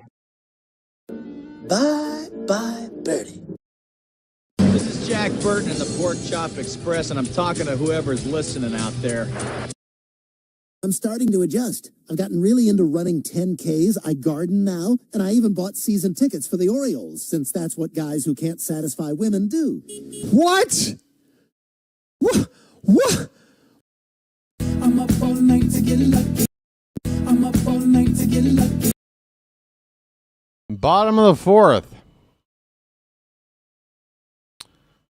Wow, they're putting up betting lines on an ESPN ABC postseason broadcast. They are putting up betting lines right underneath the main scoreboard on the screen. Have you no shame? Bryce Johnson takes over in left field. Gavin Sheets was lifted for a pinch hitter, Iglesias, and now Johnson in defensively in left. We are in the bottom of the 4th. Ian Happ has a 2-0 count from Dylan Cease. Happ 0 for 1. There's a called strike on a slider, knee-high, inside corner.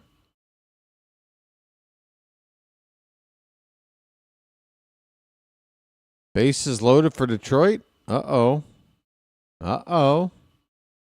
2-1. Check swing in the dirt. 3-1 on Happ.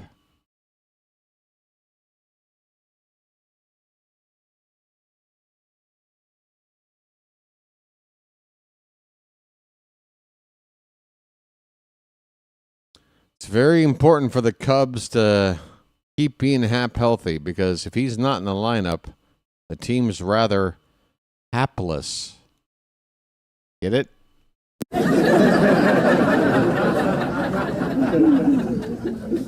Do you get it? This pitch is popped up, and a sliding attempt in the warning track near the Cub dugout by Machado, and he is getting up slowly. He is not getting up yet. Machado rammed into the padded railing along the Cubs dugout to try to make a sliding catch on a foul pop-up, and he is limping out there. Folks, I got puns.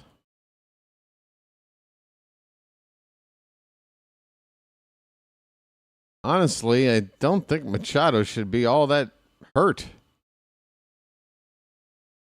Nothing seemed to have gotten jammed or caught.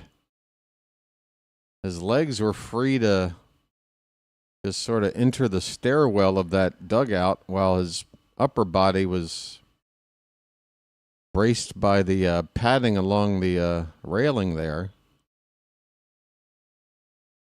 Machado's going to stay in the game. I think Manny just wants to have a legend of... He wants that Derek Jeter status that, hey, I sacrificed my body for a foul ball. And don't ever forget it. But the problem is, Manny, you have to make the catch. Nobody's going to remember that. It is a full count on Ian Happ. And look at this Cub crowd get on their feet. My goodness. Swing and a miss. Cease with a filthy slider. His fourth strikeout of the day.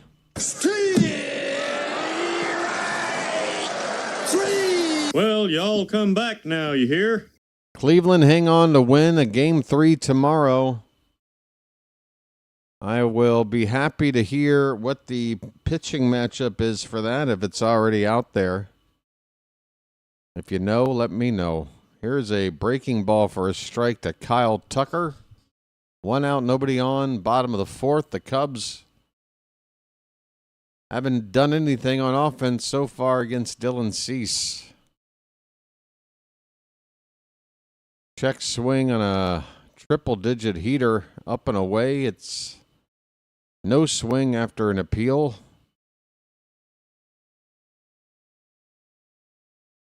Two hits, 4 strikeouts for Cease so far. Again, 100 miles an hour. That ball's high. And the count 2-1. Yo! Tucker is 0 for 4 in the series so far. 0 for 3 yesterday. And that pitch is in the dirt. Another appeal. Again, he didn't go. 3-1 on Tucker. JJ, is this a redirect? How you doing, JJ? Just into that Cleveland game, right? Guardians hanging on and forcing a third and final winner-go-home elimination game tomorrow. How you doing, John? Welcome in, JJ Peeps. Good to have you here. PAS is here. Thank you, PAS. Yeah, it's been a rough season for Baltimore. There's a strikeout. Cease with his 5th punch out of the day. Kyle Tucker sent back to the dugout. Everybody coming over after the Cleveland Tiger game. We've got another Low-scoring affair here between the Cubs and the Padres. San Diego with the lone run on a sacrifice fly. Seiya Suzuki at the plate. He looks at a breaking ball outside for ball one. Cease follows up with a slider, swung on and missed. No? Did he lay off that pitch? I think my eyes deceived me. The count is 1-1. Or maybe he did swing. First pitch was a ball. I'm sorry. I'm short-circuiting. 1-1 pitch. That's put in play. That's a base hit into the corner. Down the left field line. Suzuki has extra bases. Picked up out there. And that is a 2-out double for the Cubs. They are looking for their first run of the day. The tying run is in scoring position for Carson Kelly.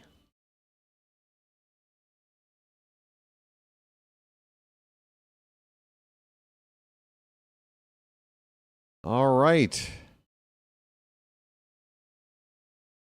It is 3:26 a.m. over here. I know no time. I only know caffeine. Carson Kelly is due up.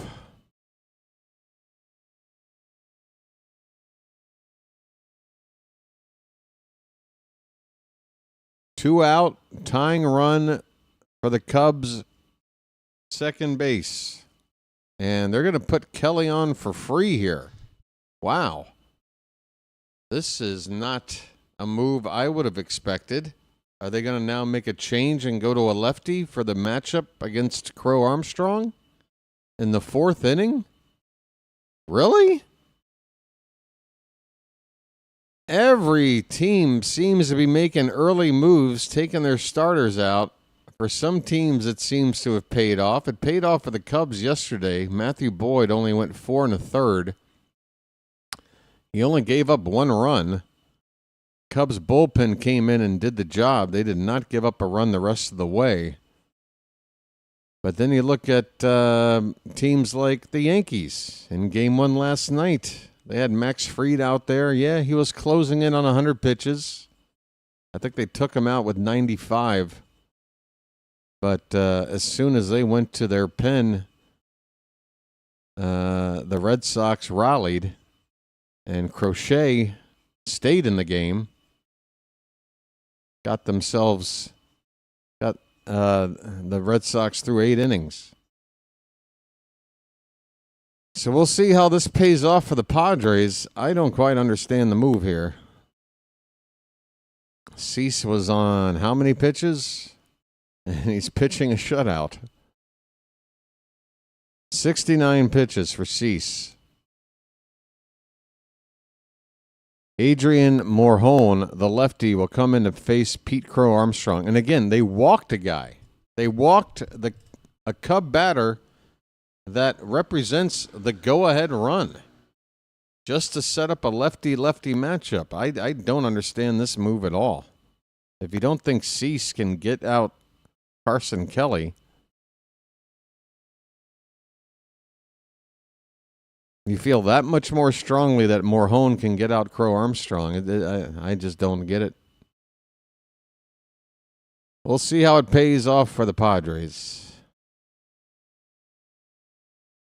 All right. Boy, somebody. Yeah, right there, ball boy. What are you, high on nitrous oxide?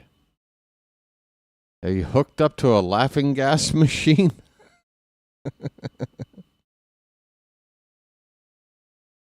Yeah, just 3 2/3 innings for Cease. 5 strikeouts.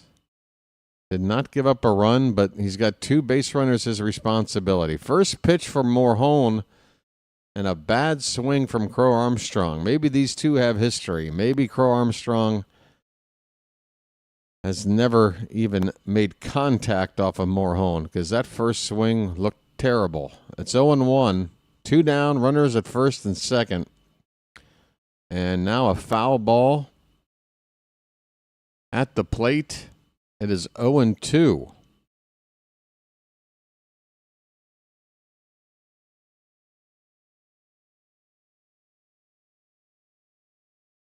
Well, I guess one thing that you could perhaps point to when it comes to taking out a starter of the caliber of Cease this early, if it does go to a Game 3 tomorrow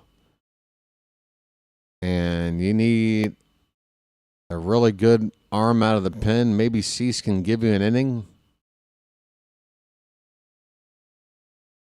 Once you're in a winner go home situation, a lot of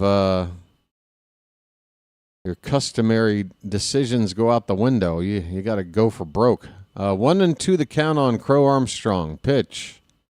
Hit on the ground, first base. Arise, got to race to the bag and beat Crow Armstrong, who slams his helmet down in frustration as the Cubs come up empty. Well, I can't say that the managerial moves by the Padres in this inning are ones that I would have gone along with, but I'm not a manager, am I? Cease is out of the game. Morjon comes in to face Crow Armstrong. He gets him out. 4 innings complete.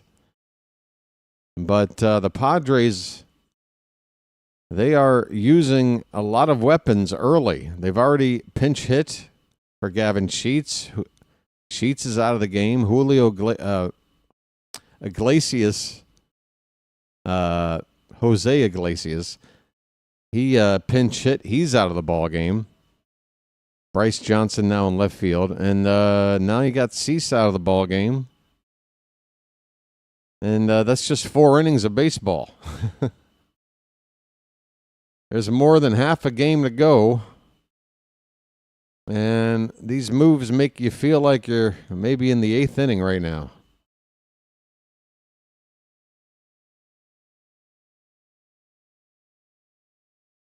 You got BW, you got Ben McDonald.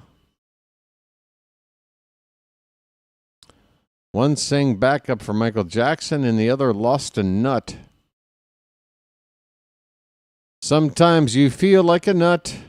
Sometimes you don't. I always thought Lance Armstrong would be a good spokesman for Almond Joy candy bars. Sometimes you feel like a nut. Sometimes you don't. Sometimes you feel like performance-enhancing drugs. And sometimes you don't. Almond Joy's got nuts. Mounds don't. All right. Bunch of Cub fans going, woo, in the dugout. Woo!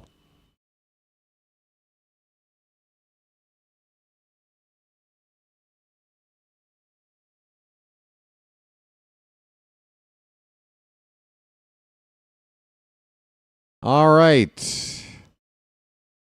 Curveball from Imanaga. Well, it's a sweeper. Excuse me. Breaking ball. That's always the safer phrase to use. It's a 0-1 count on Freddie Fermin leading off. He had a double his last time up. Swing and a miss. It's 0-2.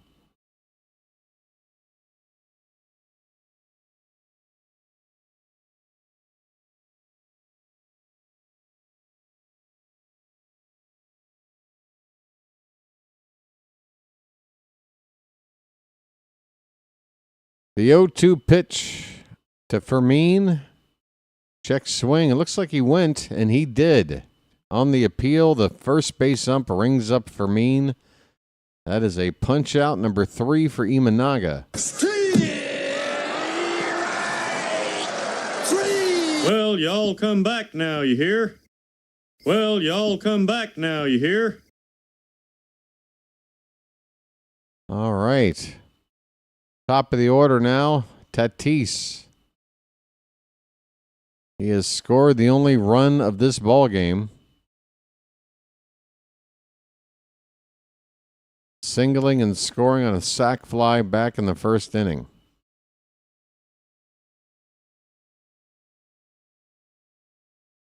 "1-0 is up and away from Imanaga. 2-0 on Tatis.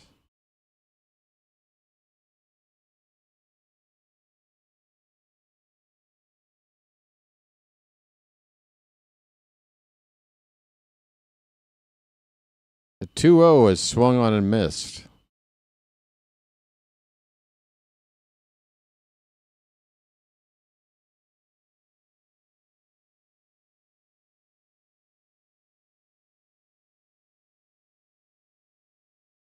Two-one pitch. Fouled back. 2 balls, 2 strikes. Tell you what, this coffee's strong, but for some reason it's not doing the job.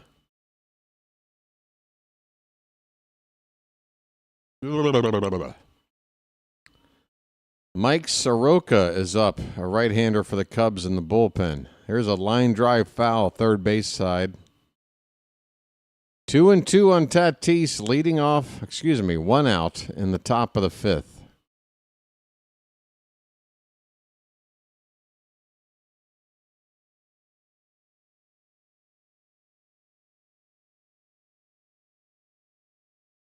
Check swing on a pitch low. The appeal says no.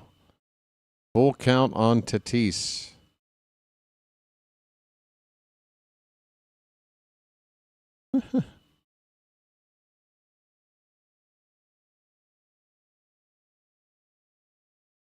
The 3-2.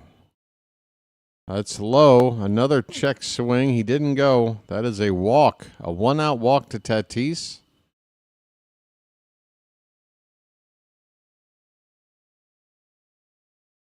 Luis Ariz will come up to hit next.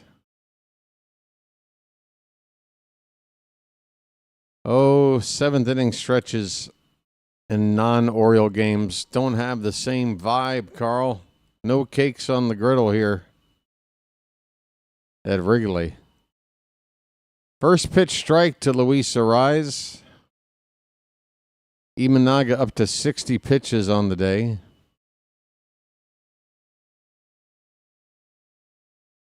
Ariz is 1 for 2 today, 1 for 6 in the series. Check on the runner Tatis. He's back standing.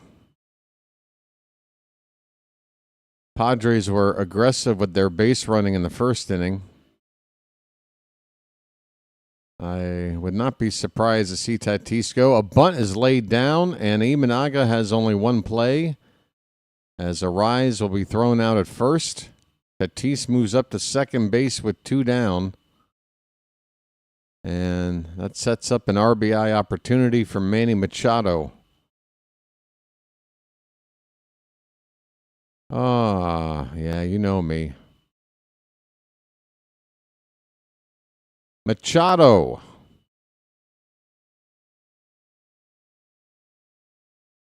He is up there, and he just lifted one deep to left. He's looking at it. That ball's going to go. For a former Oriole batter, I'll say it today. Bye-bye birdie. Manny Machado, a 2-run bomb to left.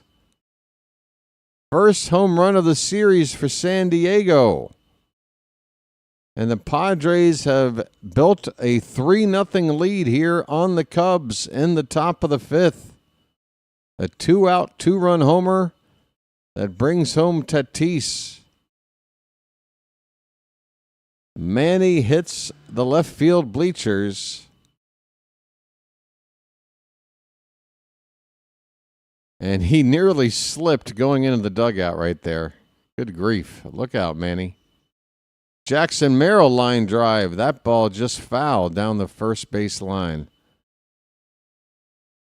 That ball hung out over the plate. Middle for Manny.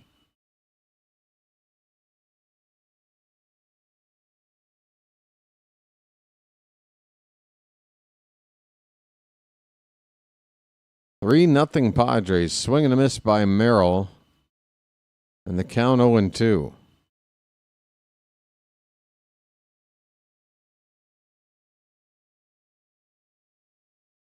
I have no idea what that means. None at all. Pitch. Foul tipped at the plate. 0-2 on Merrill.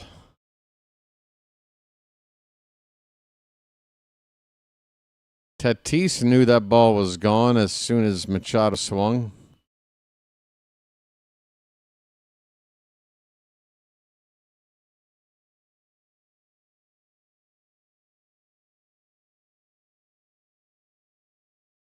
All right, 0-2 on Merrill, who right now is crouched next to his trainer. Not sure what the issue is. I didn't see anything in the previous pitch. Let's see. Foul ball off of something. Well, it hit him off a protective padding near his lower right leg and then bounced up and hit him around the chest. He should be fine. He's back in the box as Jackson Merrill with an 0-2 count, 2 down, bases empty, 2 runs in for the Padres. They lead it 3-0 in the top of the 5th. And that's a swing and a foul ball. We'll do it again.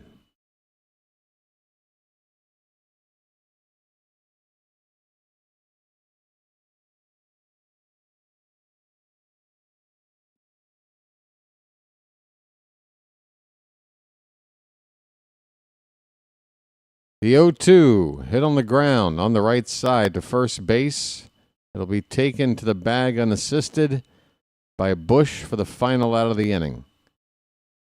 Halfway through the ball game, the Padres have opened up a 3-run lead after a 2-run homer from Manny Machado to straightaway left field. Bottom of the 5th, Padres 3, Cubs nothing. Celebrity Wheel of Fortune, folks. Can't wait.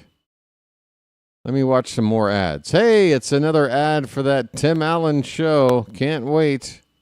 It's America's #1 new comedy. Asterisk. Look at how this is shot. It doesn't even look like... Look at these sets. It doesn't feel like a sitcom. It looks like a soap opera. It looks terrible. Ugh. All right, what do we got? Oh, the firefighter show. More of this. Panic in the streets of London. Panic on the streets of Birmingham. I wonder to myself. It says nothing to me about my life. Hang the blessed DJ, because the music that they constantly play. It says nothing to me about my life. Hang the blessed DJ. Folks, name the band, you win Charm City Chatter of the Day. Who in this chat is cool? Who sings that? You should let them sing it.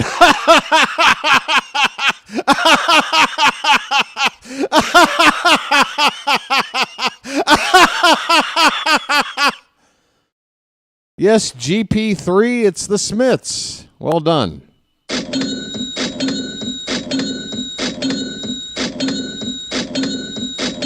I can tell John hasn't hung around my channel very long. John, I sing all the time. Get used to it. Everybody else has, and they enjoy it. Morhone will begin the bottom of the 5th. Now with a 3-run lead. Stop me, oh, stop me. Stop me if you think that you've heard this one before. Nothing's changed. I still love you. Oh, I still love you. Only slightly less than I used to, my love. You're welcome, GP3. Thank you. All right.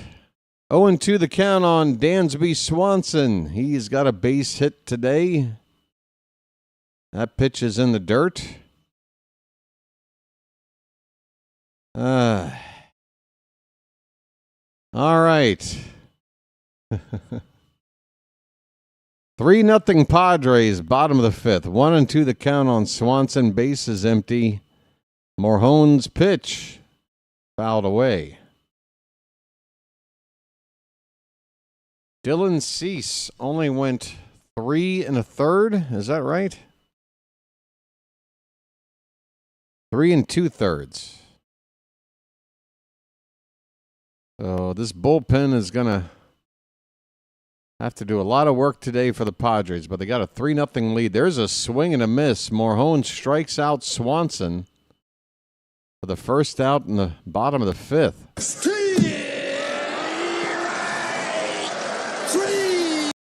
The most pansy English band ever. They had one hit and the rest is pure rubbish. Now tell me how you really feel, John. You okay there, buddy? Are there things that make you angry? You all right there, John? Did the Smiths, what did they do? Sacrifice your firstborn child? Are there things that make you angry?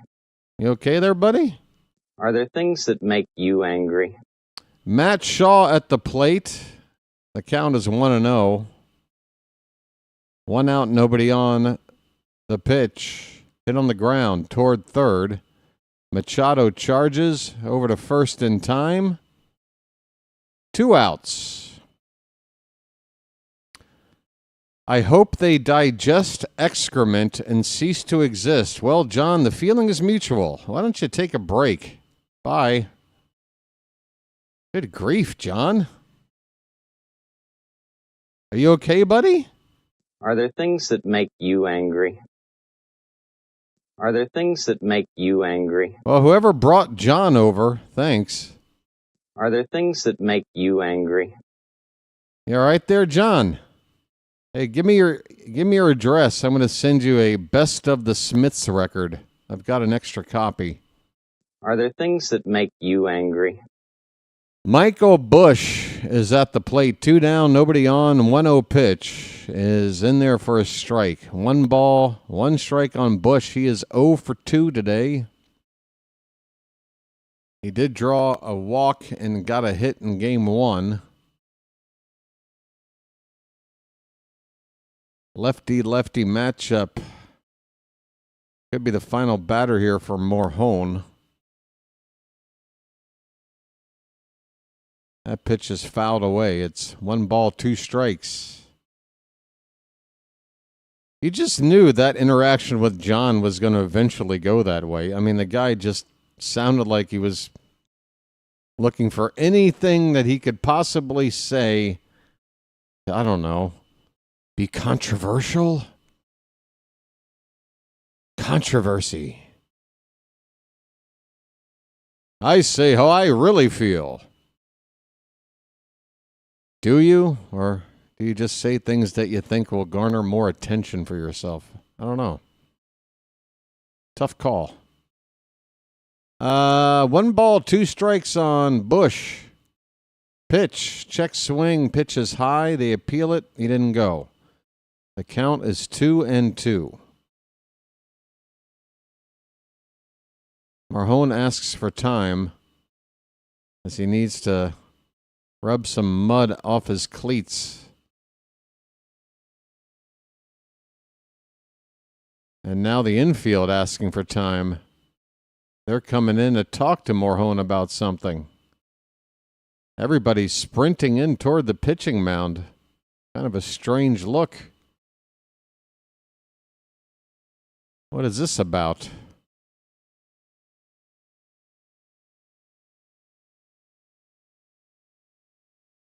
Yeah, let's just review every John comment, because there's many. Let's just go all the way back. Let's view them all. We have a funny joke about Crow Armstrong and Sheryl Crow dating Lance Armstrong. That's fine. It's just not funny, but no crime in not being funny. Here's a pop-up towards center by Michael Bush. It'll be caught by Merrill to end the inning. 5 innings complete. The Padres are shutting out the Cubs 3-0, and Morhone very happy with himself as he has closed the door on the Cubs since taking over for Dylan Cease. What else did John have to say here? Oh, yeah. Talking about how somebody who had cancer lost a nut. And then he said, I had wicked side-eye to the chat. So apparently an attempt at goofing on me. John Denver had cakes on the griddle. Look where that got him. Does that have something to do with the way John Denver died? Again, really classy joke. Yeah, it just seems like John's idea of a good time is to say the most obnoxious things he could possibly come up with. But in his mind, he's hilarious. Oh, this is where he made fun of me for singing. And then, what's next? Oh, this is where he talks crap about the Smiths. Yeah, just everything. John, you seem to be a bit one-dimensional, my friend. No offense.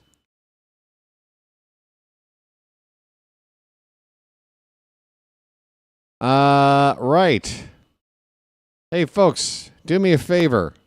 Unless you're John, hit that like button if you haven't done so already. If you have done it, thank you. Let's get the likes up to 50 at least.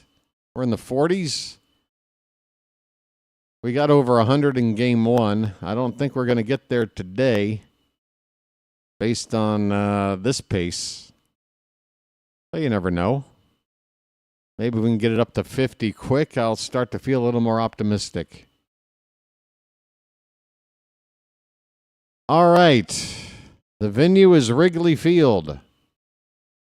The Padres are looking to even up this series. They have shut the Cubs down here so far today.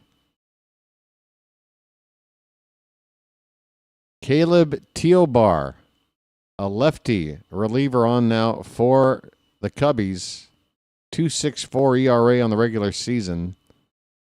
He will face Bogarts to lead it off, and Xander with a swinging bunt, and that will work out for the Padres. Bogarts with an infield hit. Ball was slowly rolled on the third base side of the mound. All Teobar could do was pick it up and put it in his pocket. Cubs cannot afford to get down any further than they are now.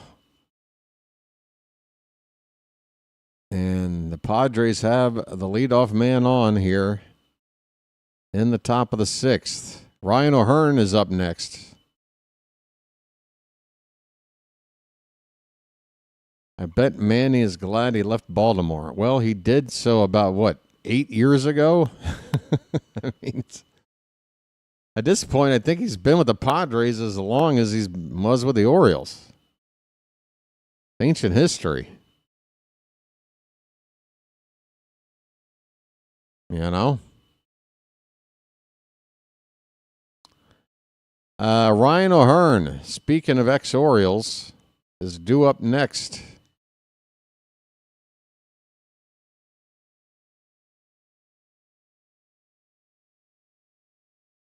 First pitch. There's a strike by Teobar. Fastball on the outside edge. O'Hearn is 1 for 2 on the day. He had a base hit his last time up in the 4th inning. There's a curveball for a strike. 0-2 on Ryan O'Hearn.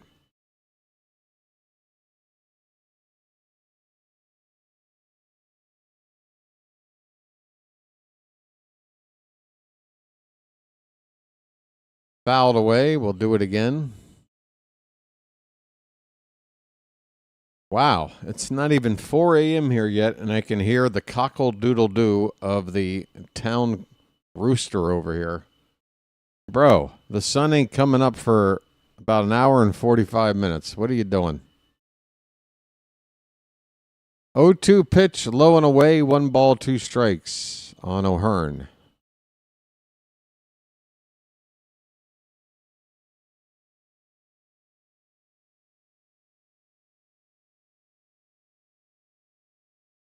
Check swing on a pitch a foot off the plate. He didn't go. It's 2-2.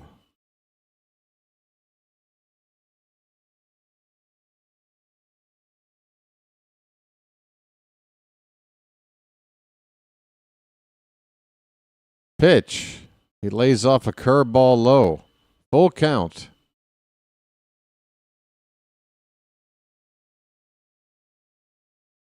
Go back to Aberdeen. Did I leave something there? I'm always leaving stuff behind. What did I forget? Payoff pitch. Fouled away. We'll do it again.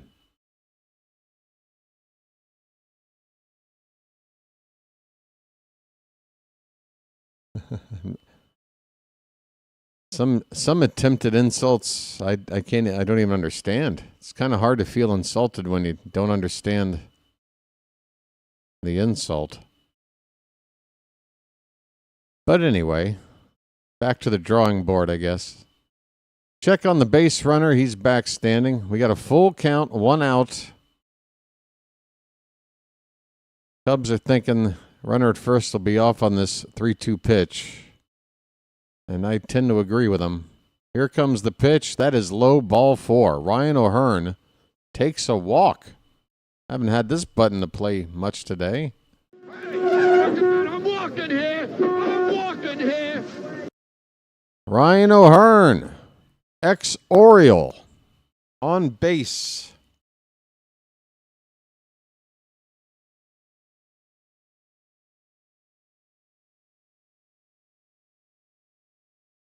Yankees, Red Sox coming up in a couple of hours. Look out. Oh, wait, 6 p.m.? Wait, it's already 1 hour. Coming up in 1 hour. I guess, right?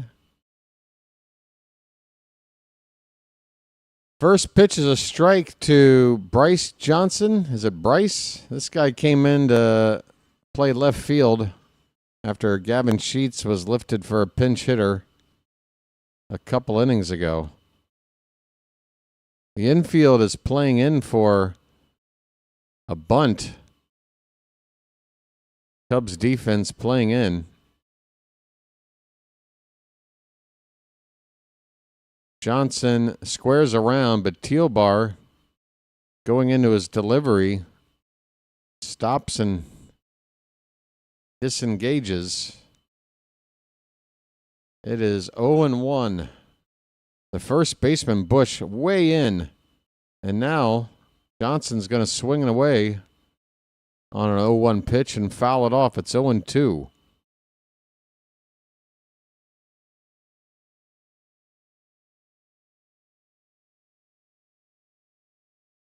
Oh, so there's a history to this. I've never been told I sound like John Miller. I don't think that I do. He is my favorite announcer. That's a curveball called strike 3 on the outside edge. A backdoor breaking ball from Tealbar gets the first out. I mean, how do you not give up on that pitch?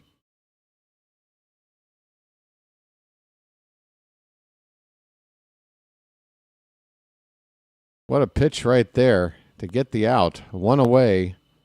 Jake Cronenworth looks at a strike. So let's see. I don't sound like John Miller, but if there are elements about the way I call games, personality and such, maybe a few phrases that could very well be inspired from growing up listening to John Miller. Here's a fly ball to center field. Crow Armstrong, right in his tracks, makes the catch. Second out of the inning. Both runners cannot move up.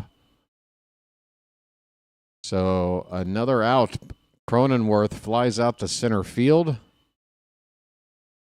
And Chicago with a chance to get out of this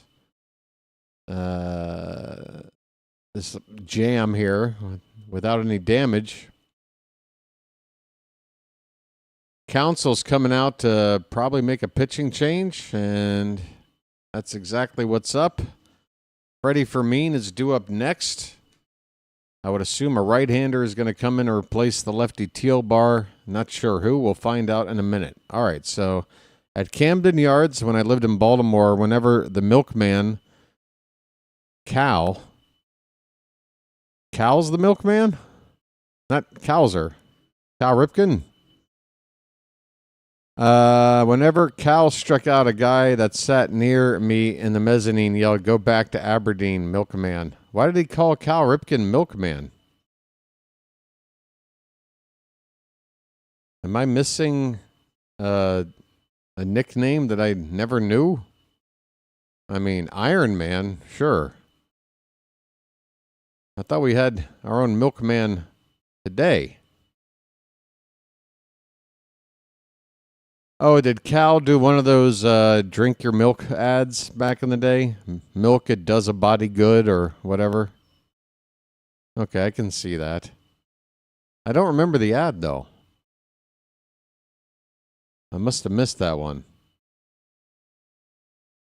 Oh, you know what? Now that I think about it, yeah, those ads were like an athlete or a celebrity. They would have like a milk mustache. Like in a photo. I remember it seeing it in a magazine. I remember like a season preview magazine for maybe the 89 season or something, and seeing that Got Milk ad for Ripken with the milk mustache. Okay, now I get it.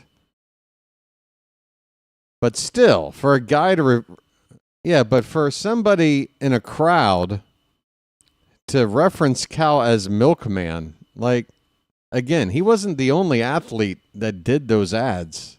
It's not like he cornered the market. It just seems like a strange thing to focus on as a an insult or whatever. I know where the Ripkens are from, for crying out loud. I get that part. Good grief. I'm not that. Come on, man. Hey, by the way, the most famous player in the history of Baltimore and the state of Maryland is from Aberdeen. Fun fact. Isn't it really Havre de Grace, technically? Isn't it technically Havre de Grace? Here's a ground ball in the hole at short. Swanson throws off balance. And it's the first in time for the third out of the inning. So a righty comes in, Colin Rea, to get the final out. And this game remains a 3-0 score as we go to the bottom of the sixth. Yep. Is that spelled correctly? I think you take the E off of there. Just busting my chops a bit. Why not, folks? I'm the person hosting, because this is what you do, right? Do you go to a comedy show and interrupt the host by busting his chops when he's the one trying to entertain the audience? You want to just have that... I'm not really a fan of just nonstop chop busting. I don't know if I've made that clear or not, but I don't know, Null. We hardly know each other. Maybe with a little bit more time, we can be on that kind of level. I'm not sure. Let's see. Birthplace, Cal Ripken.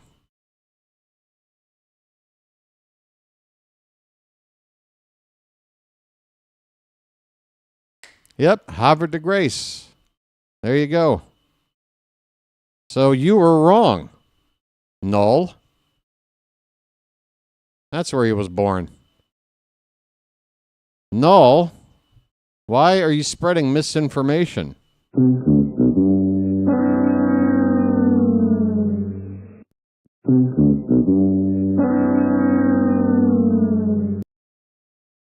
So now you're in the dunk tank, Noel.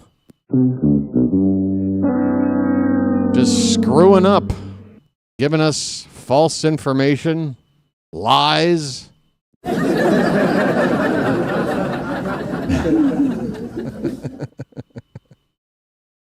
Oh, boy. Anywho. Right.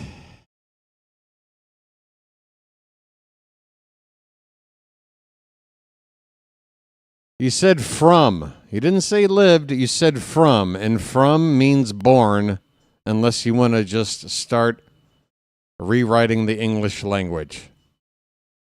So you come on. Wait a minute. Am I starting to sense that it's okay for you to bust my chops, but I can't do it back to you? Boy, that sounds familiar. It's funny how that works. Nico Horner at the plate. First pitch is a strike, and the next one is up and in. 1 ball, 1 strike on Horner, who had a single his first time up, 1 for 2 on the day. Cubs have yet to score, and Morhone is still out there on the mound. He just threw his 20th pitch. So, no, you would agree, right? We're basically even now. I'm the new milkman. Well, I'm not going to put on a mustache. Here's a ground ball toward first. Arise touches the base with the baseball.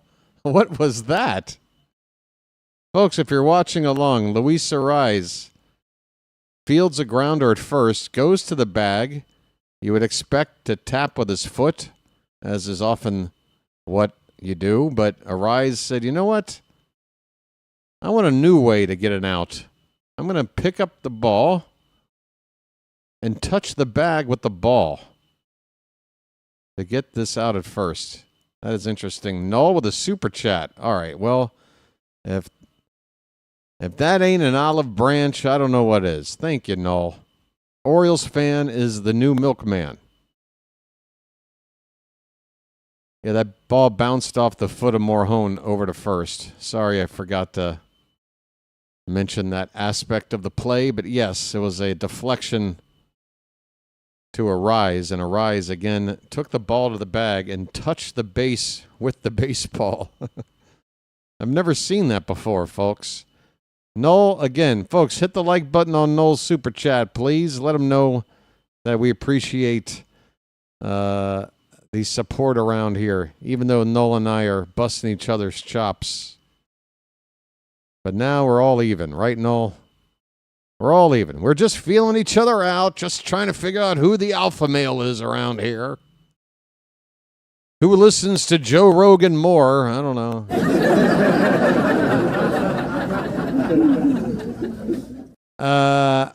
But thank you, all the same. Ian Happ is at the plate. 1 out, nobody on. Morhone's pitch is grounded toward shortstop. Backhanded there by Bogarts. Over to first. High throw, but Arise stays on the base for out number 2. Boy, the Cubs' offense today is nowhere to be found. Somebody knock on the door. Housekeeping. Hello. Offense. Wake up. Kyle Tucker is 0 for 2. 2 down, nobody on. And how about this outing by Morhone? I mean, this is going to be what, like 2 1/3 innings? He's about to log here in the middle of the ball game. Basically going through the entire Cub lineup. It will be 2 1/3 if he gets this final out here in the 6th. And he has not given up a hit or a walk. It will be 7 up, 7 down for Morhone if he retires Kyle Tucker.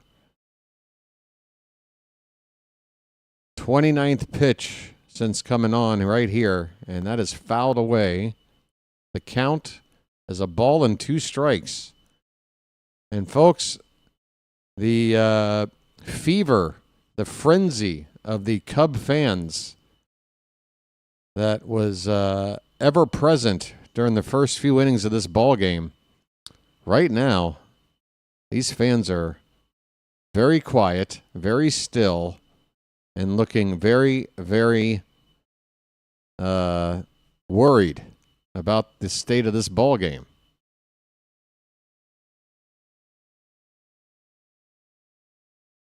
Two and 2 to Tucker. That ball's fouled straight back. We'll do it again. Chomas is here and immediately retracts the first message he had to give. What did you say, Chomas? What terrible, terrible thing did you have to walk back? Did you come in here to tell me the earth is flat? 2-2 pitch. That is inside. They appeal the swing. He didn't go. Full count on Tucker. Little bit of applause now from the Cub faithful here. They're just looking for anything to get excited about. Now the crowd getting more noisy. They're just looking for a walk, something. Tucker, fly ball, shallow center. Merrill coming in, makes the catch on the run, and the inning is over. And the Cub crowd deflates like a cheap balloon again. That is it. 6 innings in the books. Cubs offense has not shown up today. No runs on 3 hits so far as we get into the late innings. 3-0 Padres. I think that's got to be it for Morhone. He basically took one trip through the lineup there, 33 pitches. He won't be available tomorrow if the Padres hold on to win. I need a lucky.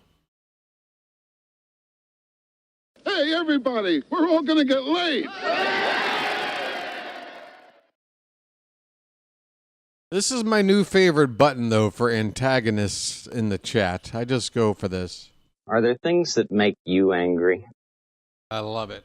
There's nothing like a passive-aggressive thing like that. Not only is it passive-aggressive, but it comes from Fred Rogers.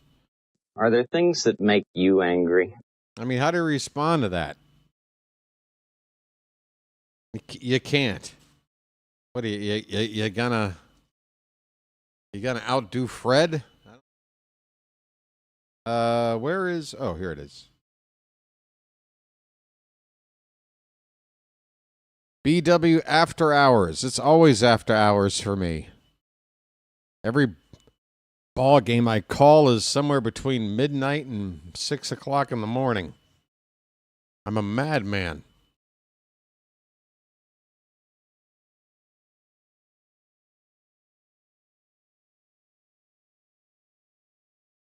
Hey, thanks for posting that Discord link, Froggy.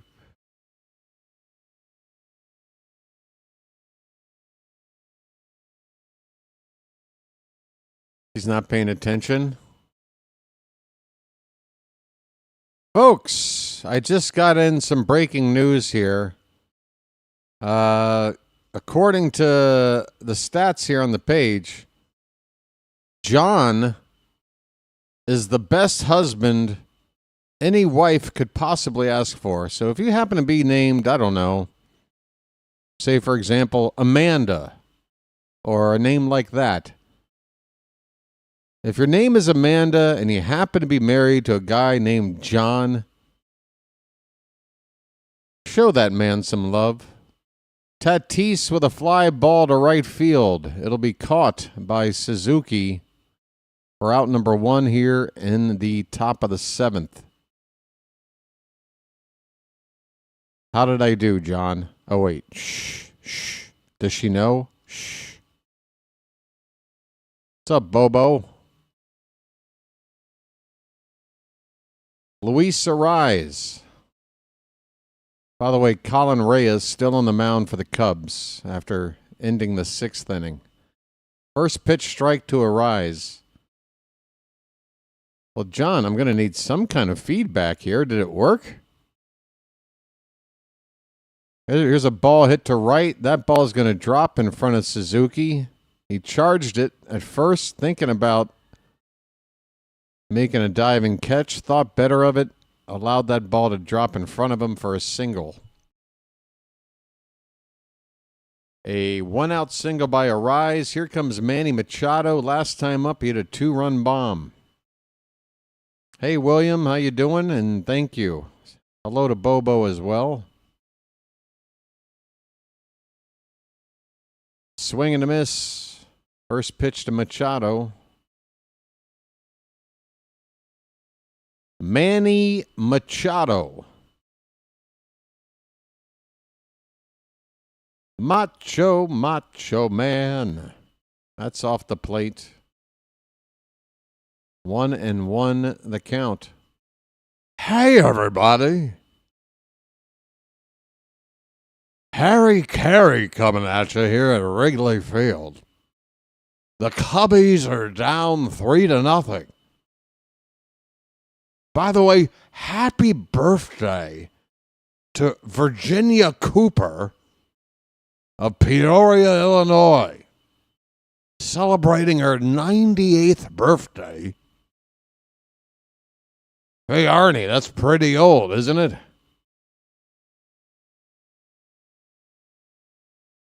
I'm doing all right, Bobo. Do I wish that the Orioles could have kept Machado? No, not really. I mean, how many World Series and pennants has Machado been a part of since he's left? I've lost count. Is it still 0? If it's still 0, then I'll say I'm not all that butthurt about it. Swing and a miss. Machado strikes out for the 2nd out here in the top of the 7th. Well, the guy doesn't miss a game. I mean, look, he's a divisive player, William. Some people would love to have kept him as an Oriole for life. Others feel like he's got a bit of an attitude that some people just are not, I can attest, I can understand how a personality can be endearing to some and rub others the wrong way. So, yeah, I think you find when it comes to Machado, different points of view. Well, there you go, William. I would say that opinion would probably,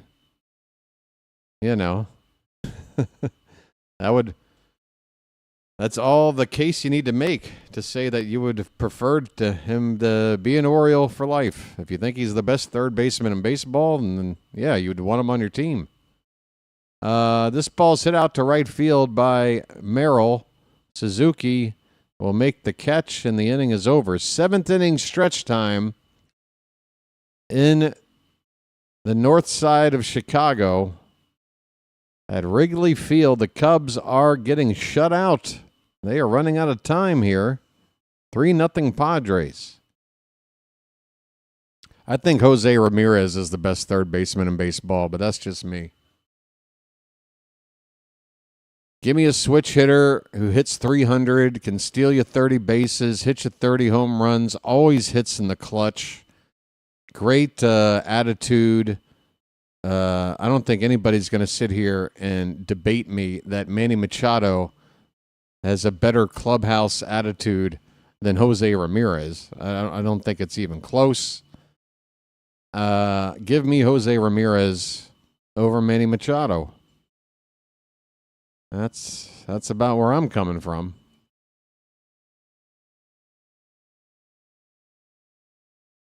But hey, different strokes, different folks. George insists on cakes on the griddle. George, you are welcome to enjoy some cakes.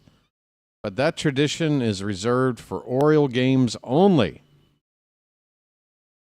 Reserved for Oriole games only. You're free to do your thing, but I cannot lead the charge. That is for the Orioles. I would be tarnishing the legacy of this tradition by using it for any game.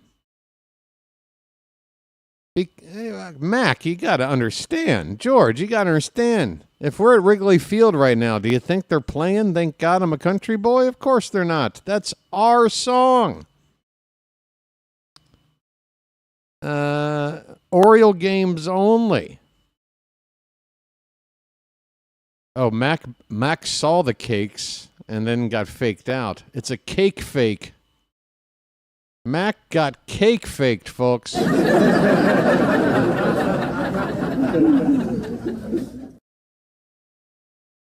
It happens to the best of us, Mac. It's okay.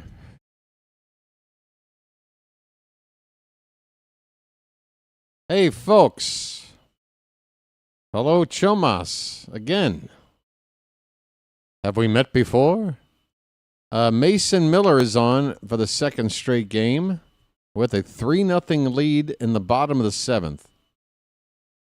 It feels like the Padres have been working backwards with their bullpen, putting their highest leverage guys out there in the earlier part of the game, post-starter. And Miller gets a swing and a miss from Suzuki on a slider. It's 0-2 on Seiya Suzuki. 1 for 2 with a double today. Had a homer in game 1.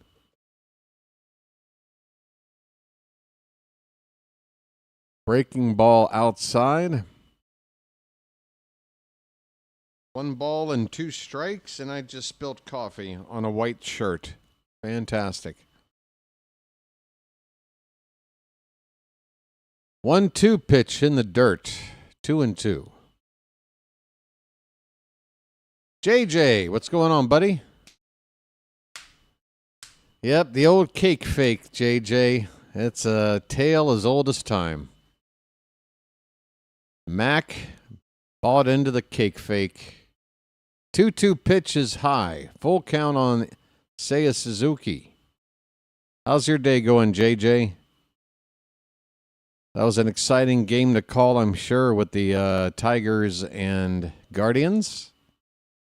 Are you taking a break for this game, or you must be. We're in the middle of the game. 103. Oh, my. Mason Miller getting it up there to 103 miles an hour to blow Seiya Suzuki away. See you later.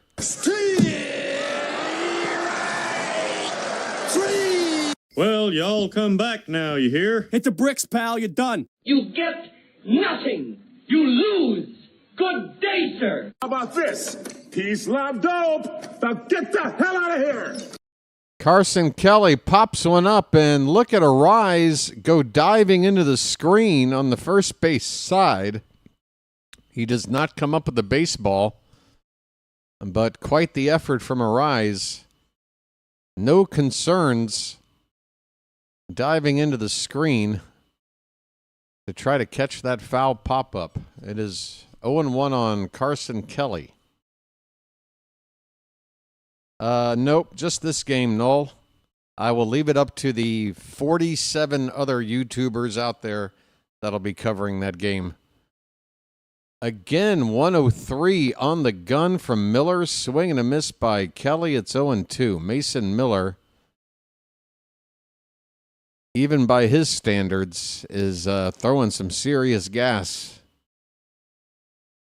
103. 0-2 on Kelly. I would not want to be him right now. Look at that. 104 on the black. Knee high on the outside corner. Wow. Mason Miller. Filthy. 104.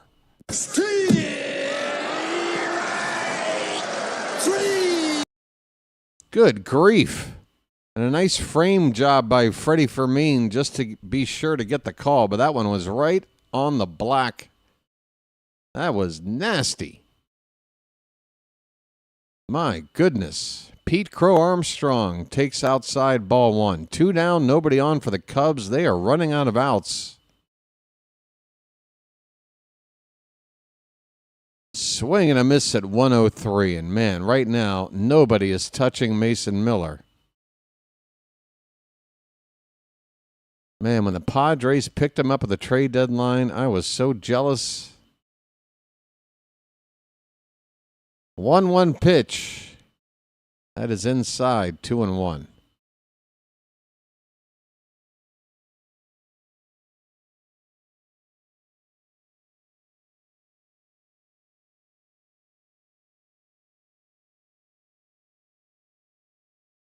Two balls, 1 strike, 2 out, nobody on. Bottom of the 7th. Padres lead at 3-0. Cubs have a 1-0 series lead. Padres trying to even it up and force a winner-go-home game tomorrow. Make it 3-1 as that pitch missed. I'm wondering who... Do we know who might be pitching in this would-be final game? There's a slider for a strike. Full count. 2 down on Pete Crow Armstrong. Tomorrow, Yu Darvish will start for the Padres if they win this game. They've announced Darvish. Called strike 3, a slider, top of the zone, and Mason Miller unhittable. Boy, if the Cubs were looking for something to create a spark to this offense, it was not to be found in this inning. Mason Miller absolutely just overpowering these Cub hitters. As he strikes out the side in order, we go to the 8th inning, 3-0 San Diego. So yeah, Yu Darvish, the veteran, is scheduled to pitch Game 3 tomorrow. The Cubs do not have an announced pitcher. Now, if I had to guess, and I did guess right on Imanaga, even though he didn't technically start. He came in the 2nd inning. If I had to guess, Jameson Taillon for Game 3? 11-7 record on the regular season with a 3.68 ERA. Maybe Cade Horton. Is Horton a lefty? No, he's right-handed. Okay. Horton's got the better numbers. Cade Horton. Oh, he's on the disabled list. Okay, never mind about Cade Horton. Not available. So, yeah, I would say Jameson Taillon. Probably. But he might not start. They might start with a reliever like they did today.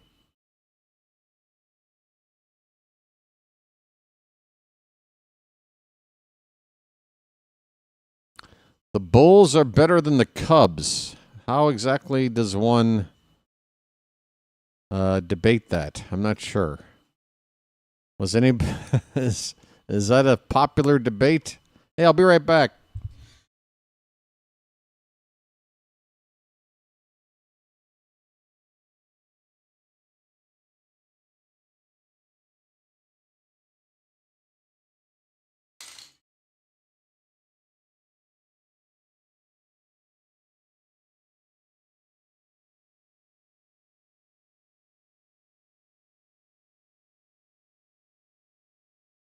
I mean, if we're talking about basketball, then sure, the Bulls would certainly hand the Cubs their ass game in and game out. If we're talking about baseball, well, I've seen Michael Jordan play baseball. Xander Bogaerts takes a strike to begin the top of the 8th, and the next pitch is hit out toward right field. Suzuki, battling the sun, makes the catch. 1 down. All right. Do I think the Orioles would trade Adley Rutschman? I don't know. Nobody knows. I guess the better question is, do you think the Orioles would consider doing it? And I think the answer to that is a yes. The Cubs are making a pitching change right now. They're bringing in a lefty. One out here in the top of the 8th, call to the bullpen.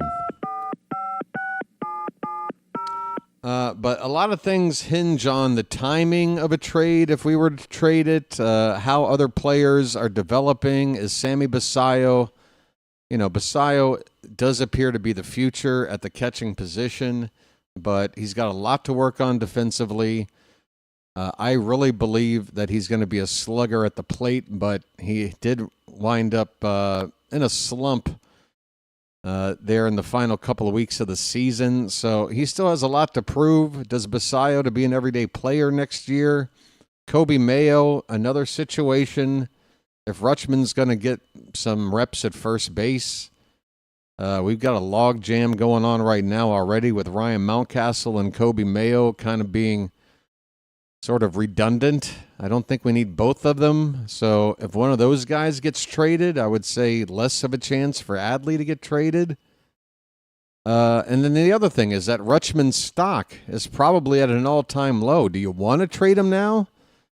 Do you want to make the potential mistake of trading him when he's at his worst, only for him to rebound and return to the all-star that he's been?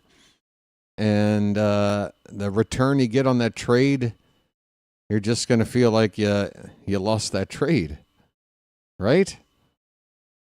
It's just, again, it's a tough one to call because if Rutschman starts to get better, his trade value goes up. Maybe you get more back from him. But then you're also thinking, well, if Rutschman's going back to the way he was, that's an all-star player. Don't we want to keep him? But then again, it's a contract year next year. If they're not going to be able to re-sign him, then no matter how he does, you probably need to trade him at the deadline. So there's your answer. There's just a lot of factors that go into the status of Adley Rutschman between now and I'd say into July 2026. We'll see. I hope we do the right thing no matter what that thing is. Ryan O'Hearn is up here with one out. Rogers is on the pitch for the Cubs, the lefty, and wow, breaking ball at 76 miles an hour. O'Hearn turns out of the way of it. The count is 2-1. First out of the inning was made already, and I don't think I called it. I apologize. Xander Bogaerts lined out to right field for the first out of the inning. O'Hearn right now with a count of 2-2, facing Taylor Rogers, 34-year-old veteran left-hander who's been around. That ball is fouled back by O'Hearn. The count is 2-2.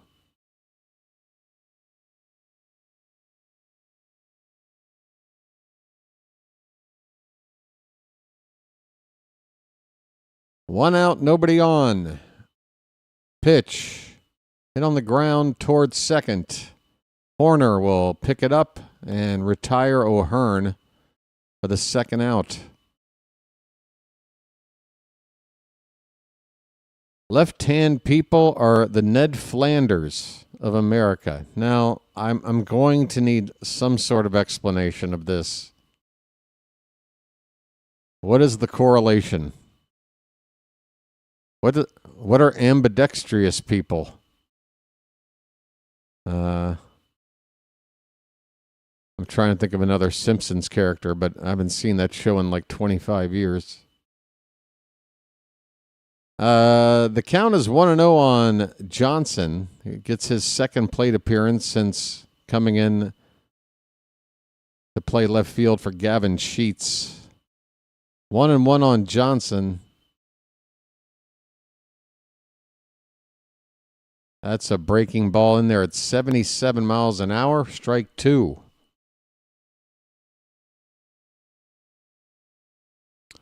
They're making a second Simpsons movie. I think they waited too long.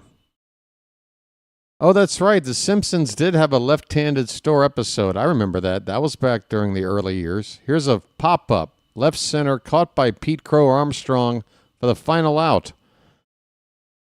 So a 3-up, 3-down inning for Rogers. That's the 5th pitcher used by the Cubs today.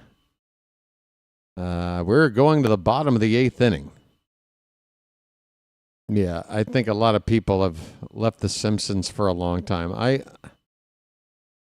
It's weird. I mean, the show has, I don't think I'm saying anything controversial by saying that, just the show has lost its edge for a long, long time. But the show is so important, and it was really good for a long time, that I think a lot of people are going to be like me whenever, it eventually gets announced that this is going to be it. This is the final season. This is the final episode. I think it could be one of the biggest events, if you want to call it television history. I don't know if television is even a concept anymore, but you know what I mean. I'm certainly going to have nostalgia. I mean, even though I've just basically forgotten about The Simpsons for the last literally half my life.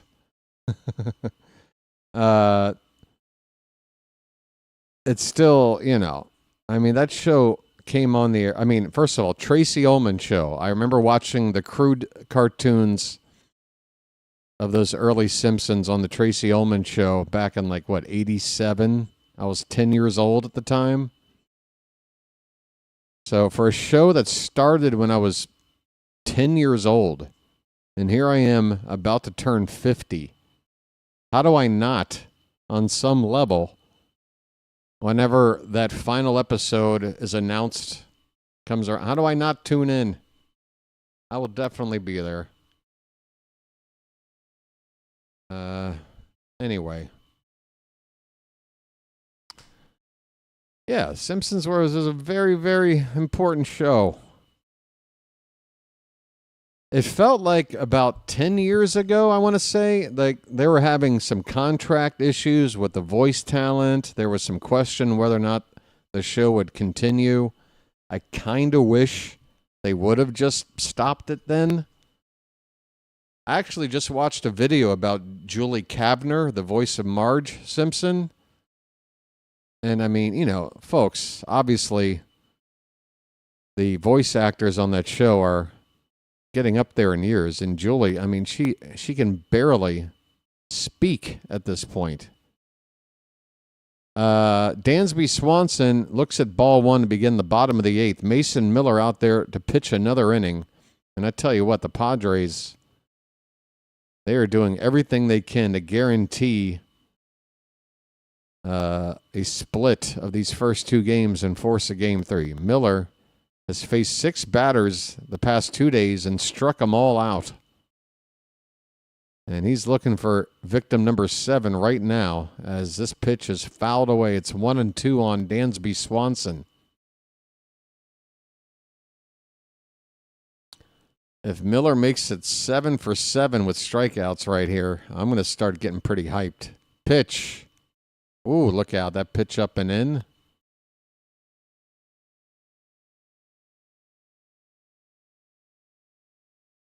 Yeah, I'll be calling postseason games through the end of the World Series and then November through up until spring training. It'll be a gaming channel.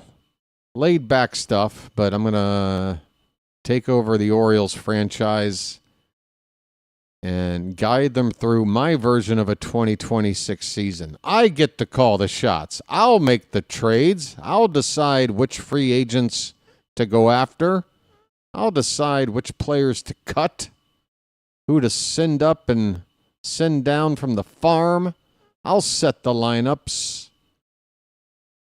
I'll play the games.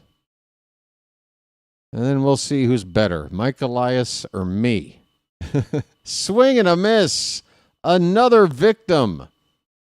Another victim for Mason Miller.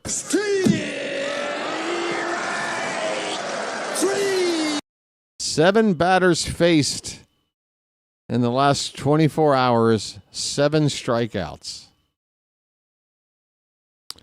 2026 drafts. I mean, there will be a draft in the middle of the season, just like in the real game. I'm going to take a little break, actually, in the middle of the postseason. I'm going to miss a couple of games, probably at the start of the League Championship Series round, because I have to do a little quick trip out of the country and back.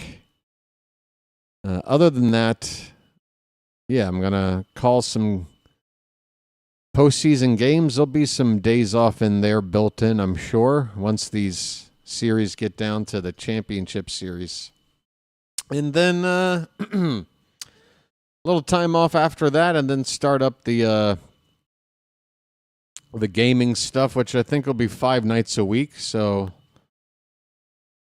I'll have a lot more free time than I do during the regular season, which I need. But I also know I can't just go into hibernation like I did last year and put out nothing. Ballesteros is pinch hitting for the Cubs here with 1 out. There's a 1-1 count on Ballesteros, who's pinch hitting for Matt Shaw.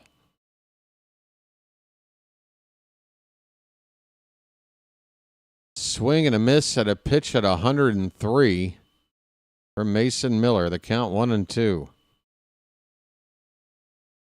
Is this Moises Ballesteros, I believe? Yes, Moises.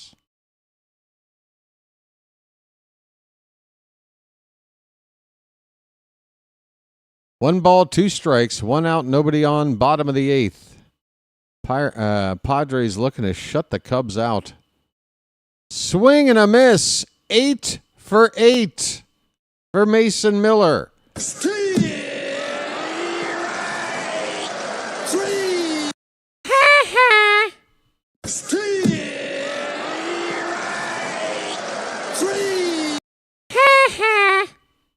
Well, y'all come back now, you hear? Damn. Mason.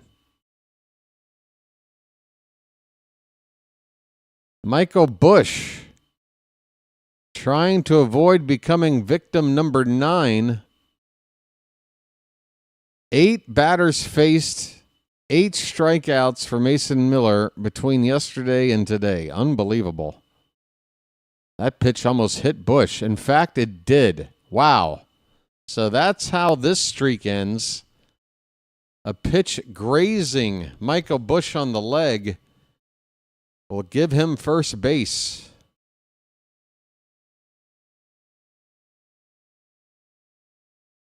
Now, is the episode where Nelson dated Lisa, is that the same episode where Lisa breaks Ralph Wiggum's heart?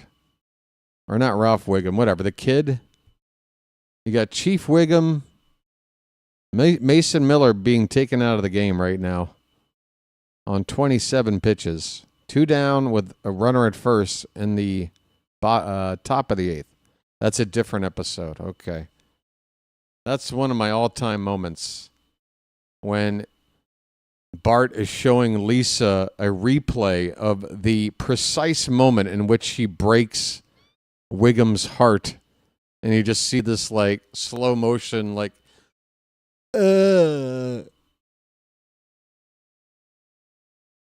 makes me laugh to this day thinking about that moment on the show. Right. Oh yeah, this is Nelson here. His name's Gunner and he's dating my mom. That is Nelson's voice. His name's Gunner and he's dating my mom. Now, I don't know what episode that's from. Oh, that's supposed to be Millhouse? His name's Gunner and he's dating my mom. Maybe you're right. I think you might be right, Noel. His name's Gunner and he's dating my mom. God, it's been too long since I've watched the show. I think that is Millhouse. There's that slight tinge of like a surfer accent in there. That's Millhouse. His name's Gunner and he's dating my mom. My mom. He hated Millhouse. Robert Suarez, the Padre closer, is coming into the ballgame, folks. He's going to try to get a 4-out save. Again, the Padres, this entire game, every decision made has been, with one idea in mind. Get the lead and hold the lead. Use your best weapons. So far, everything working their way. They need 4 outs. 1 here, and then the 9th inning. Nico Horner will be the batter.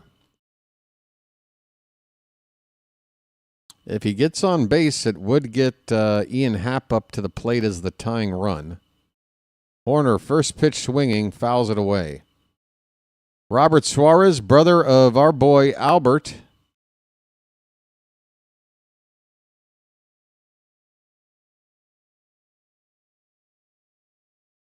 Horner had a RBI in game 1 with a sac fly. The 0-1 from Suarez. That is low.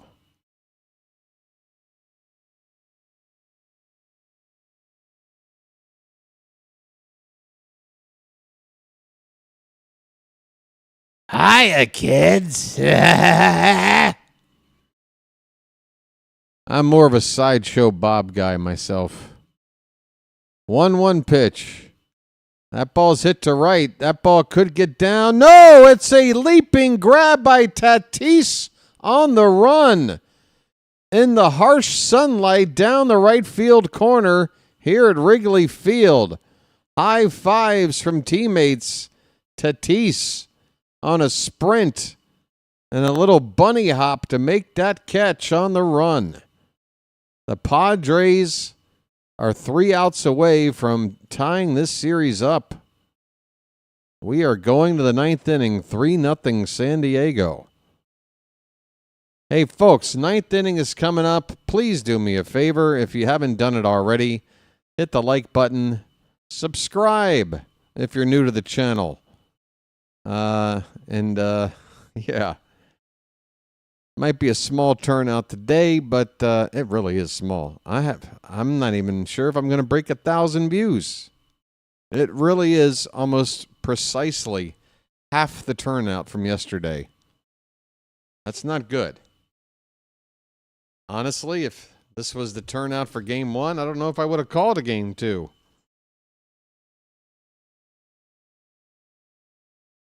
A lot of competition out there.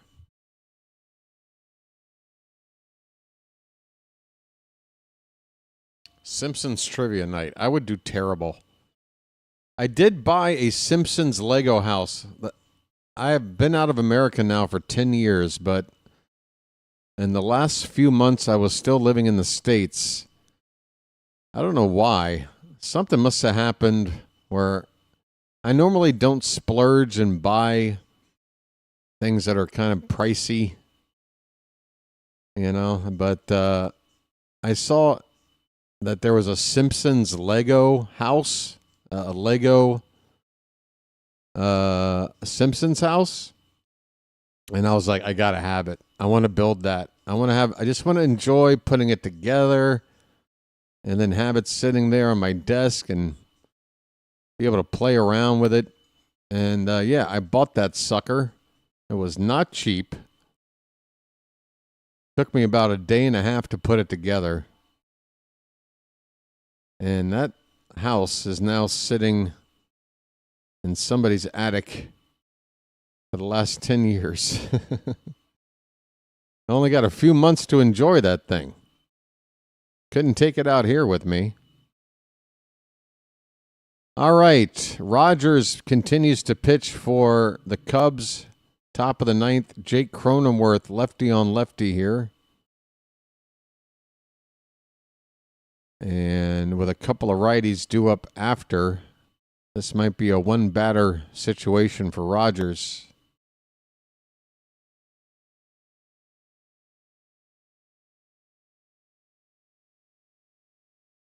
Ground ball towards second base. Horner to first in time, and Cronenworth is hitless today, 0 for 4. 1 out in the top of the ninth. Padres lead it 3-0.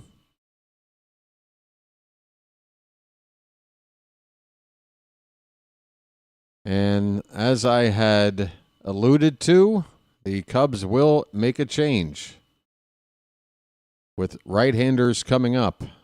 Call to the bullpen. Rogers is done. A righty is coming on right now. So between yesterday and today, the Padres have outscored the Cubs 4-3. So runs have been at a premium here.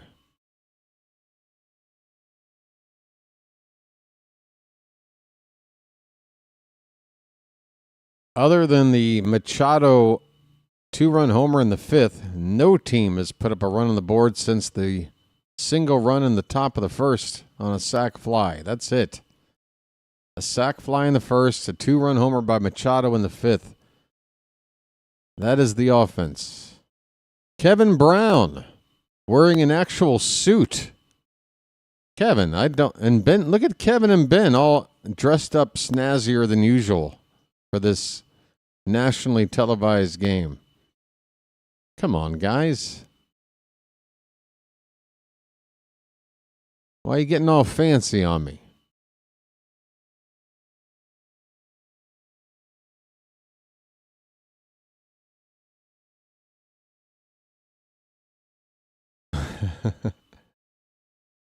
Yeah, see, I know these references, but man, it just brings back a lot of nostalgia for me. Michael Soroka. Michael Soroka. Mike Soroka. Mike. Woo! Hey. Soroka, the righty, to face Freddie Fermin. 1 out, nobody on. First pitch is a strike. Lard Lad Donuts at Moe's Tavern. Amanda Hugginkiss. Hey, everybody, listen up. I need Amanda Hugginkiss. Is there Amanda Hugginkiss?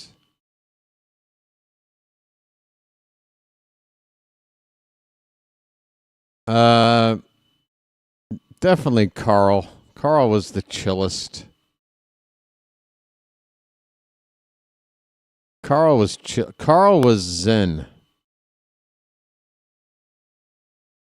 I think Carl was like if Simpsons were Peanuts characters, Carl is akin to Schroeder. Just kind of neutral. He's there. Here's a ground ball to second. Horner will throw out Fermin. That is the second out of the inning.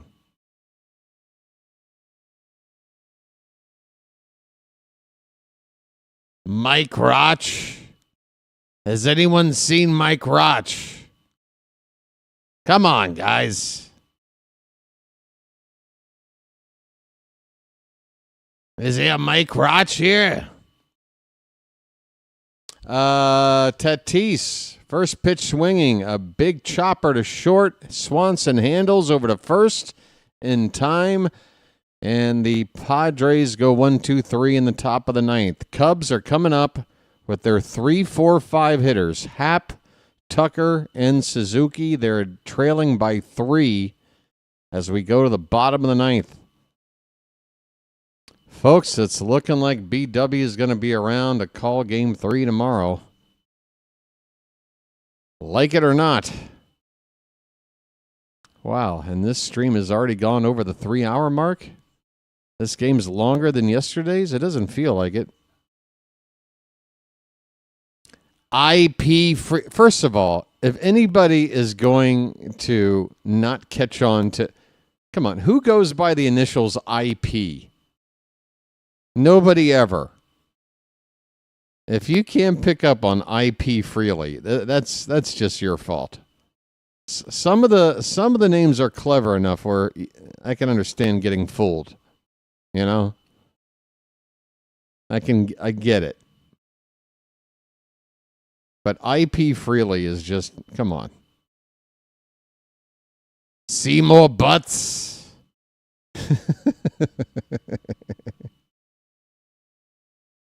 Oh, God. Oh, there's that home run from yesterday? Okay, I'm just now seeing it.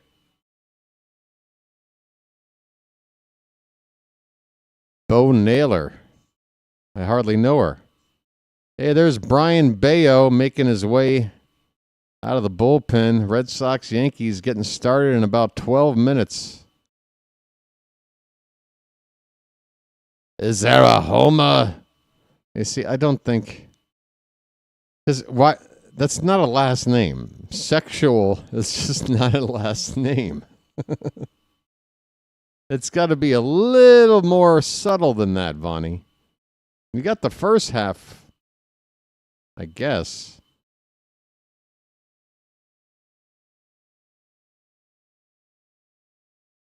But then the second half kind of just spells out the... That was the... Oh, I was supposed to know that was intentionally a bad attempt at a prank call name. Okay.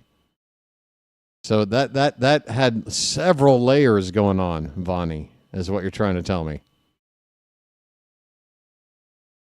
Several layers. An Inception level joke. Ian Happ. He looks at ball one. Robert Suarez stays on the mound to try to close it out and get a save. He got the last out in the eighth. He's on 4 pitches.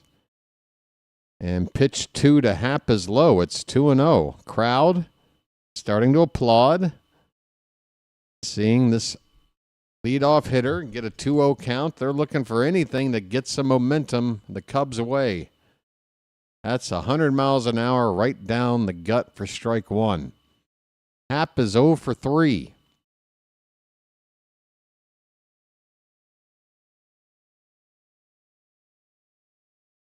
Yeah, I don't see how Mo would be tricked by the last name Sexual, because that's just not a name for anybody. Popped up to left field. It'll be caught out there by Johnson for out number 1. The Cubs have 2 outs to play with. You see, the names sort of have to blend into the words that you're trying to hide within the name. You can't just separate a word like sexual and just say, well, that's this person's last name. It doesn't work. You see, Vonnie? You see what I'm saying? Now, if that was actually used on an episode, well, then the writers were just lazy that episode, because that just... not even a pun. It's not even a pun.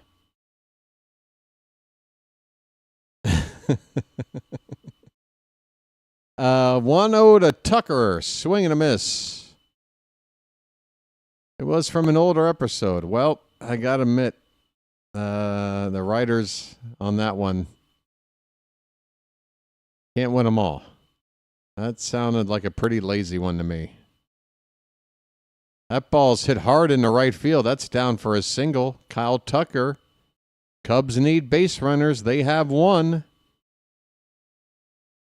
Crowd likes it. They want something to cheer about. They are trying. The crowd, you can tell. They just want something to make them make noise and put the pressure on the Padres. It is a cartoon show. Who is the last screwball thrower in baseball? Well, Devin Williams throws one. There's a strike to Suzuki at 100 miles an hour. Seiya Suzuki is 1 for 3. He's looking to keep the line moving. Tying run still on deck. Pitch, swing and a miss, 101 and above the zone. It is 0-2.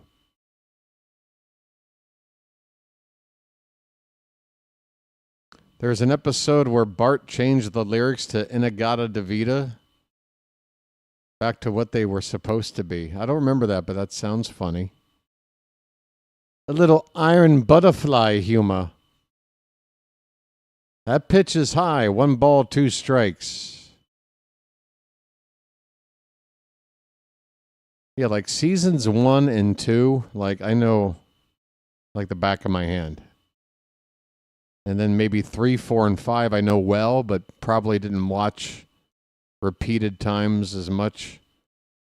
After about season 5, maybe 6, I wasn't watching all that much. That's about when South Park was coming on. I was in college at that point. My tastes were evolving. I felt like the show was losing its edge. The movie came out. The movie kind of reinvigorated me because I loved the Simpsons movie. But it's so weird looking back on it because when that movie came out, it kind of felt like, all right, this is the big last hurrah for the Simpsons. Now they've put out the movie. The show will probably be wrapping up pretty soon. That was 27 years ago. 1-2 to Suzuki. High, 2 balls, 2 strikes.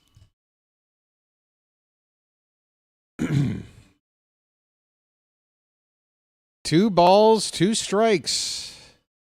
The Cub fans are on their feet, trying to will a rally.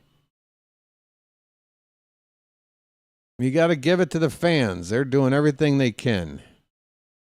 They want some offense. Pitch in the dirt. We got a full count.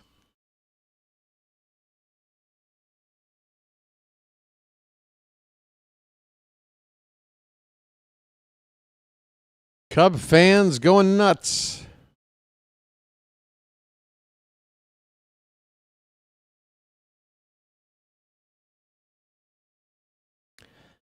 Three balls, 2 strikes, 1 out, runner at first. The pitch. Hit on the ground, could be 2. Shortstop, he had trouble. They go to second for 1, to first, 2. A double play. Wow, the Padres turned 2 to end the ball game anyway. After Bogarts had a slight bobble there with the ball hit to him at short. It was a routine double play ball. Slight bobble, but that's it. The Padres shut out the Cubs and even up this best-of-3 series at a game apiece. 3-0 the final. Bogarts to Cronenworth to arise on the double play ball. The Cubs are shut out. Game 3 tomorrow. The winner will go on to play the Brewers in the division round. Cubs offense today, non-existent, and the Padres, my goodness, I mean everybody, and I mean everybody. Dylan Cease, Adrian Morjon, Mason Miller, and Robert Suarez.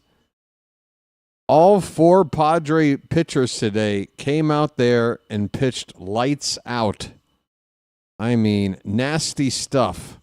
The Cub batters were just twisted into pretzels the entire afternoon. They did get 4 hits, but they did not do a whole lot of threatening to score today. Padres win this 3-0. Morjon gets credit for the win, going 2 1/3 innings. Kittredge, by giving up that run in the top of the first, is given the loss. Suarez, the save. Wowie zowie. The Cubs wound up using 6 pitchers. The Padres only 4. I guess that's going to be the biggest question tomorrow is, of these Padre pitchers today, Morjon, Miller, and Suarez out of the pen, will any of them be available tomorrow? Because that's clearly their 3 best arms out of the pen. But they all worked a pretty heavy workload today. Morjon, 2 1/3 innings, 33 pitches. Mason Miller an inning 2/3, 27 pitches.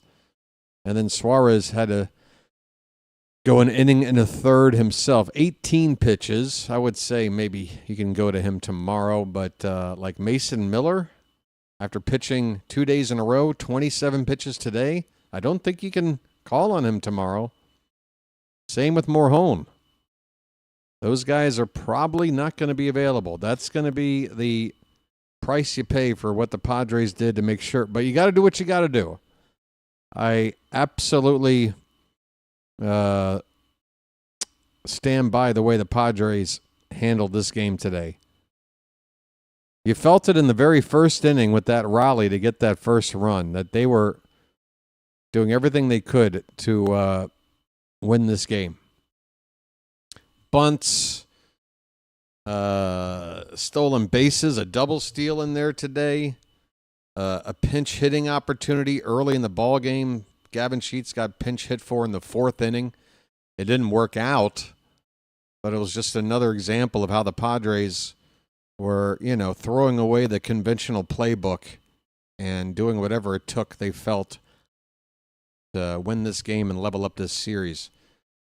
Cubs, on the other hand, looked a little bit lifeless out there, it has to be said. I mean, good pitching is always going to dominate a decent lineup.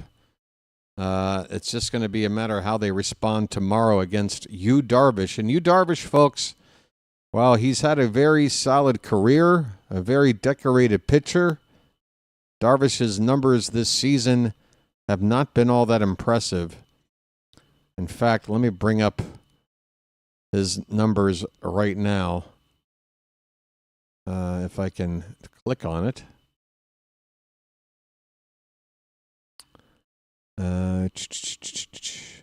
Okay, these are postseason stats. Stand by. 2025 regular season. And we are looking for... What are we looking for? Oh, right. Yu Darvish.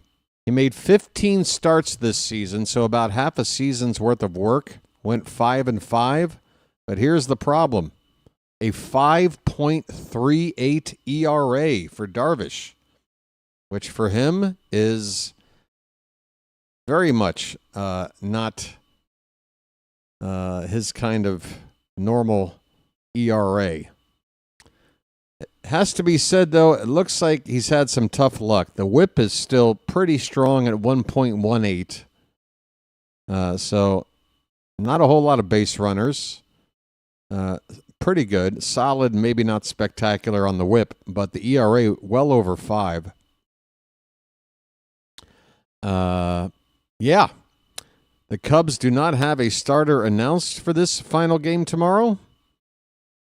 Again, I'm going to guess that Jameson Taillon looks to be the most qualified to pitch the bulk of the ball game. Whether or not he'll start or come in after a reliever begins the game like the case was for Imanaga today, we'll just have to wait and see. They might make an announcement shortly, or they might wait till tomorrow to make it. I don't know. But I'll tell you this. When I come back on the air tomorrow, we'll know. And we'll watch Game 3 and see which of these two teams will move on to face the Brewers this weekend. All right, folks, I think that about wraps up the coverage here. The Padres left 7 men on base. The Cubs left 5. Let's see. Time of the game was 2 hours and 54 minutes. Attendance 41,000 and change. A sellout, to be sure, at Wrigley, as it will be tomorrow. Folks, I hope you'll join me for tomorrow's winner go home elimination game. We got the likes up into the 60s today, considering the turnout. We don't even have 1,000 views.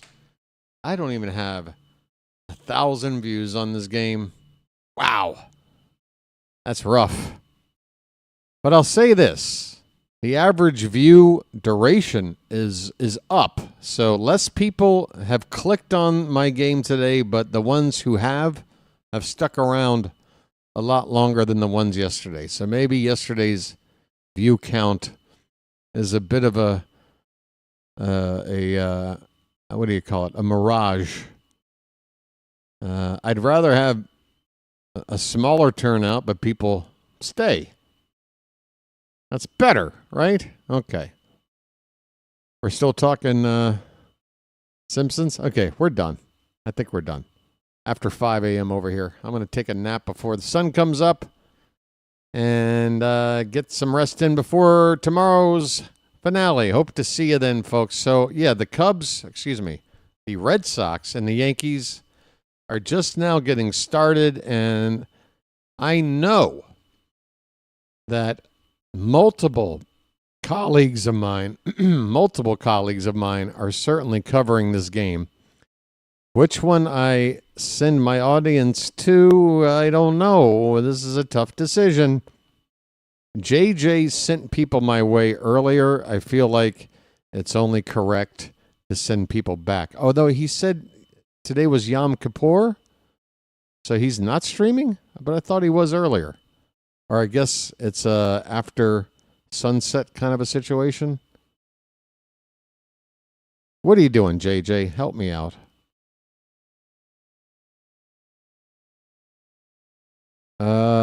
Yeah, he is not doing this game. All right, well, then that helps narrow things down. Fitzy, are you going to do this? Fitzy.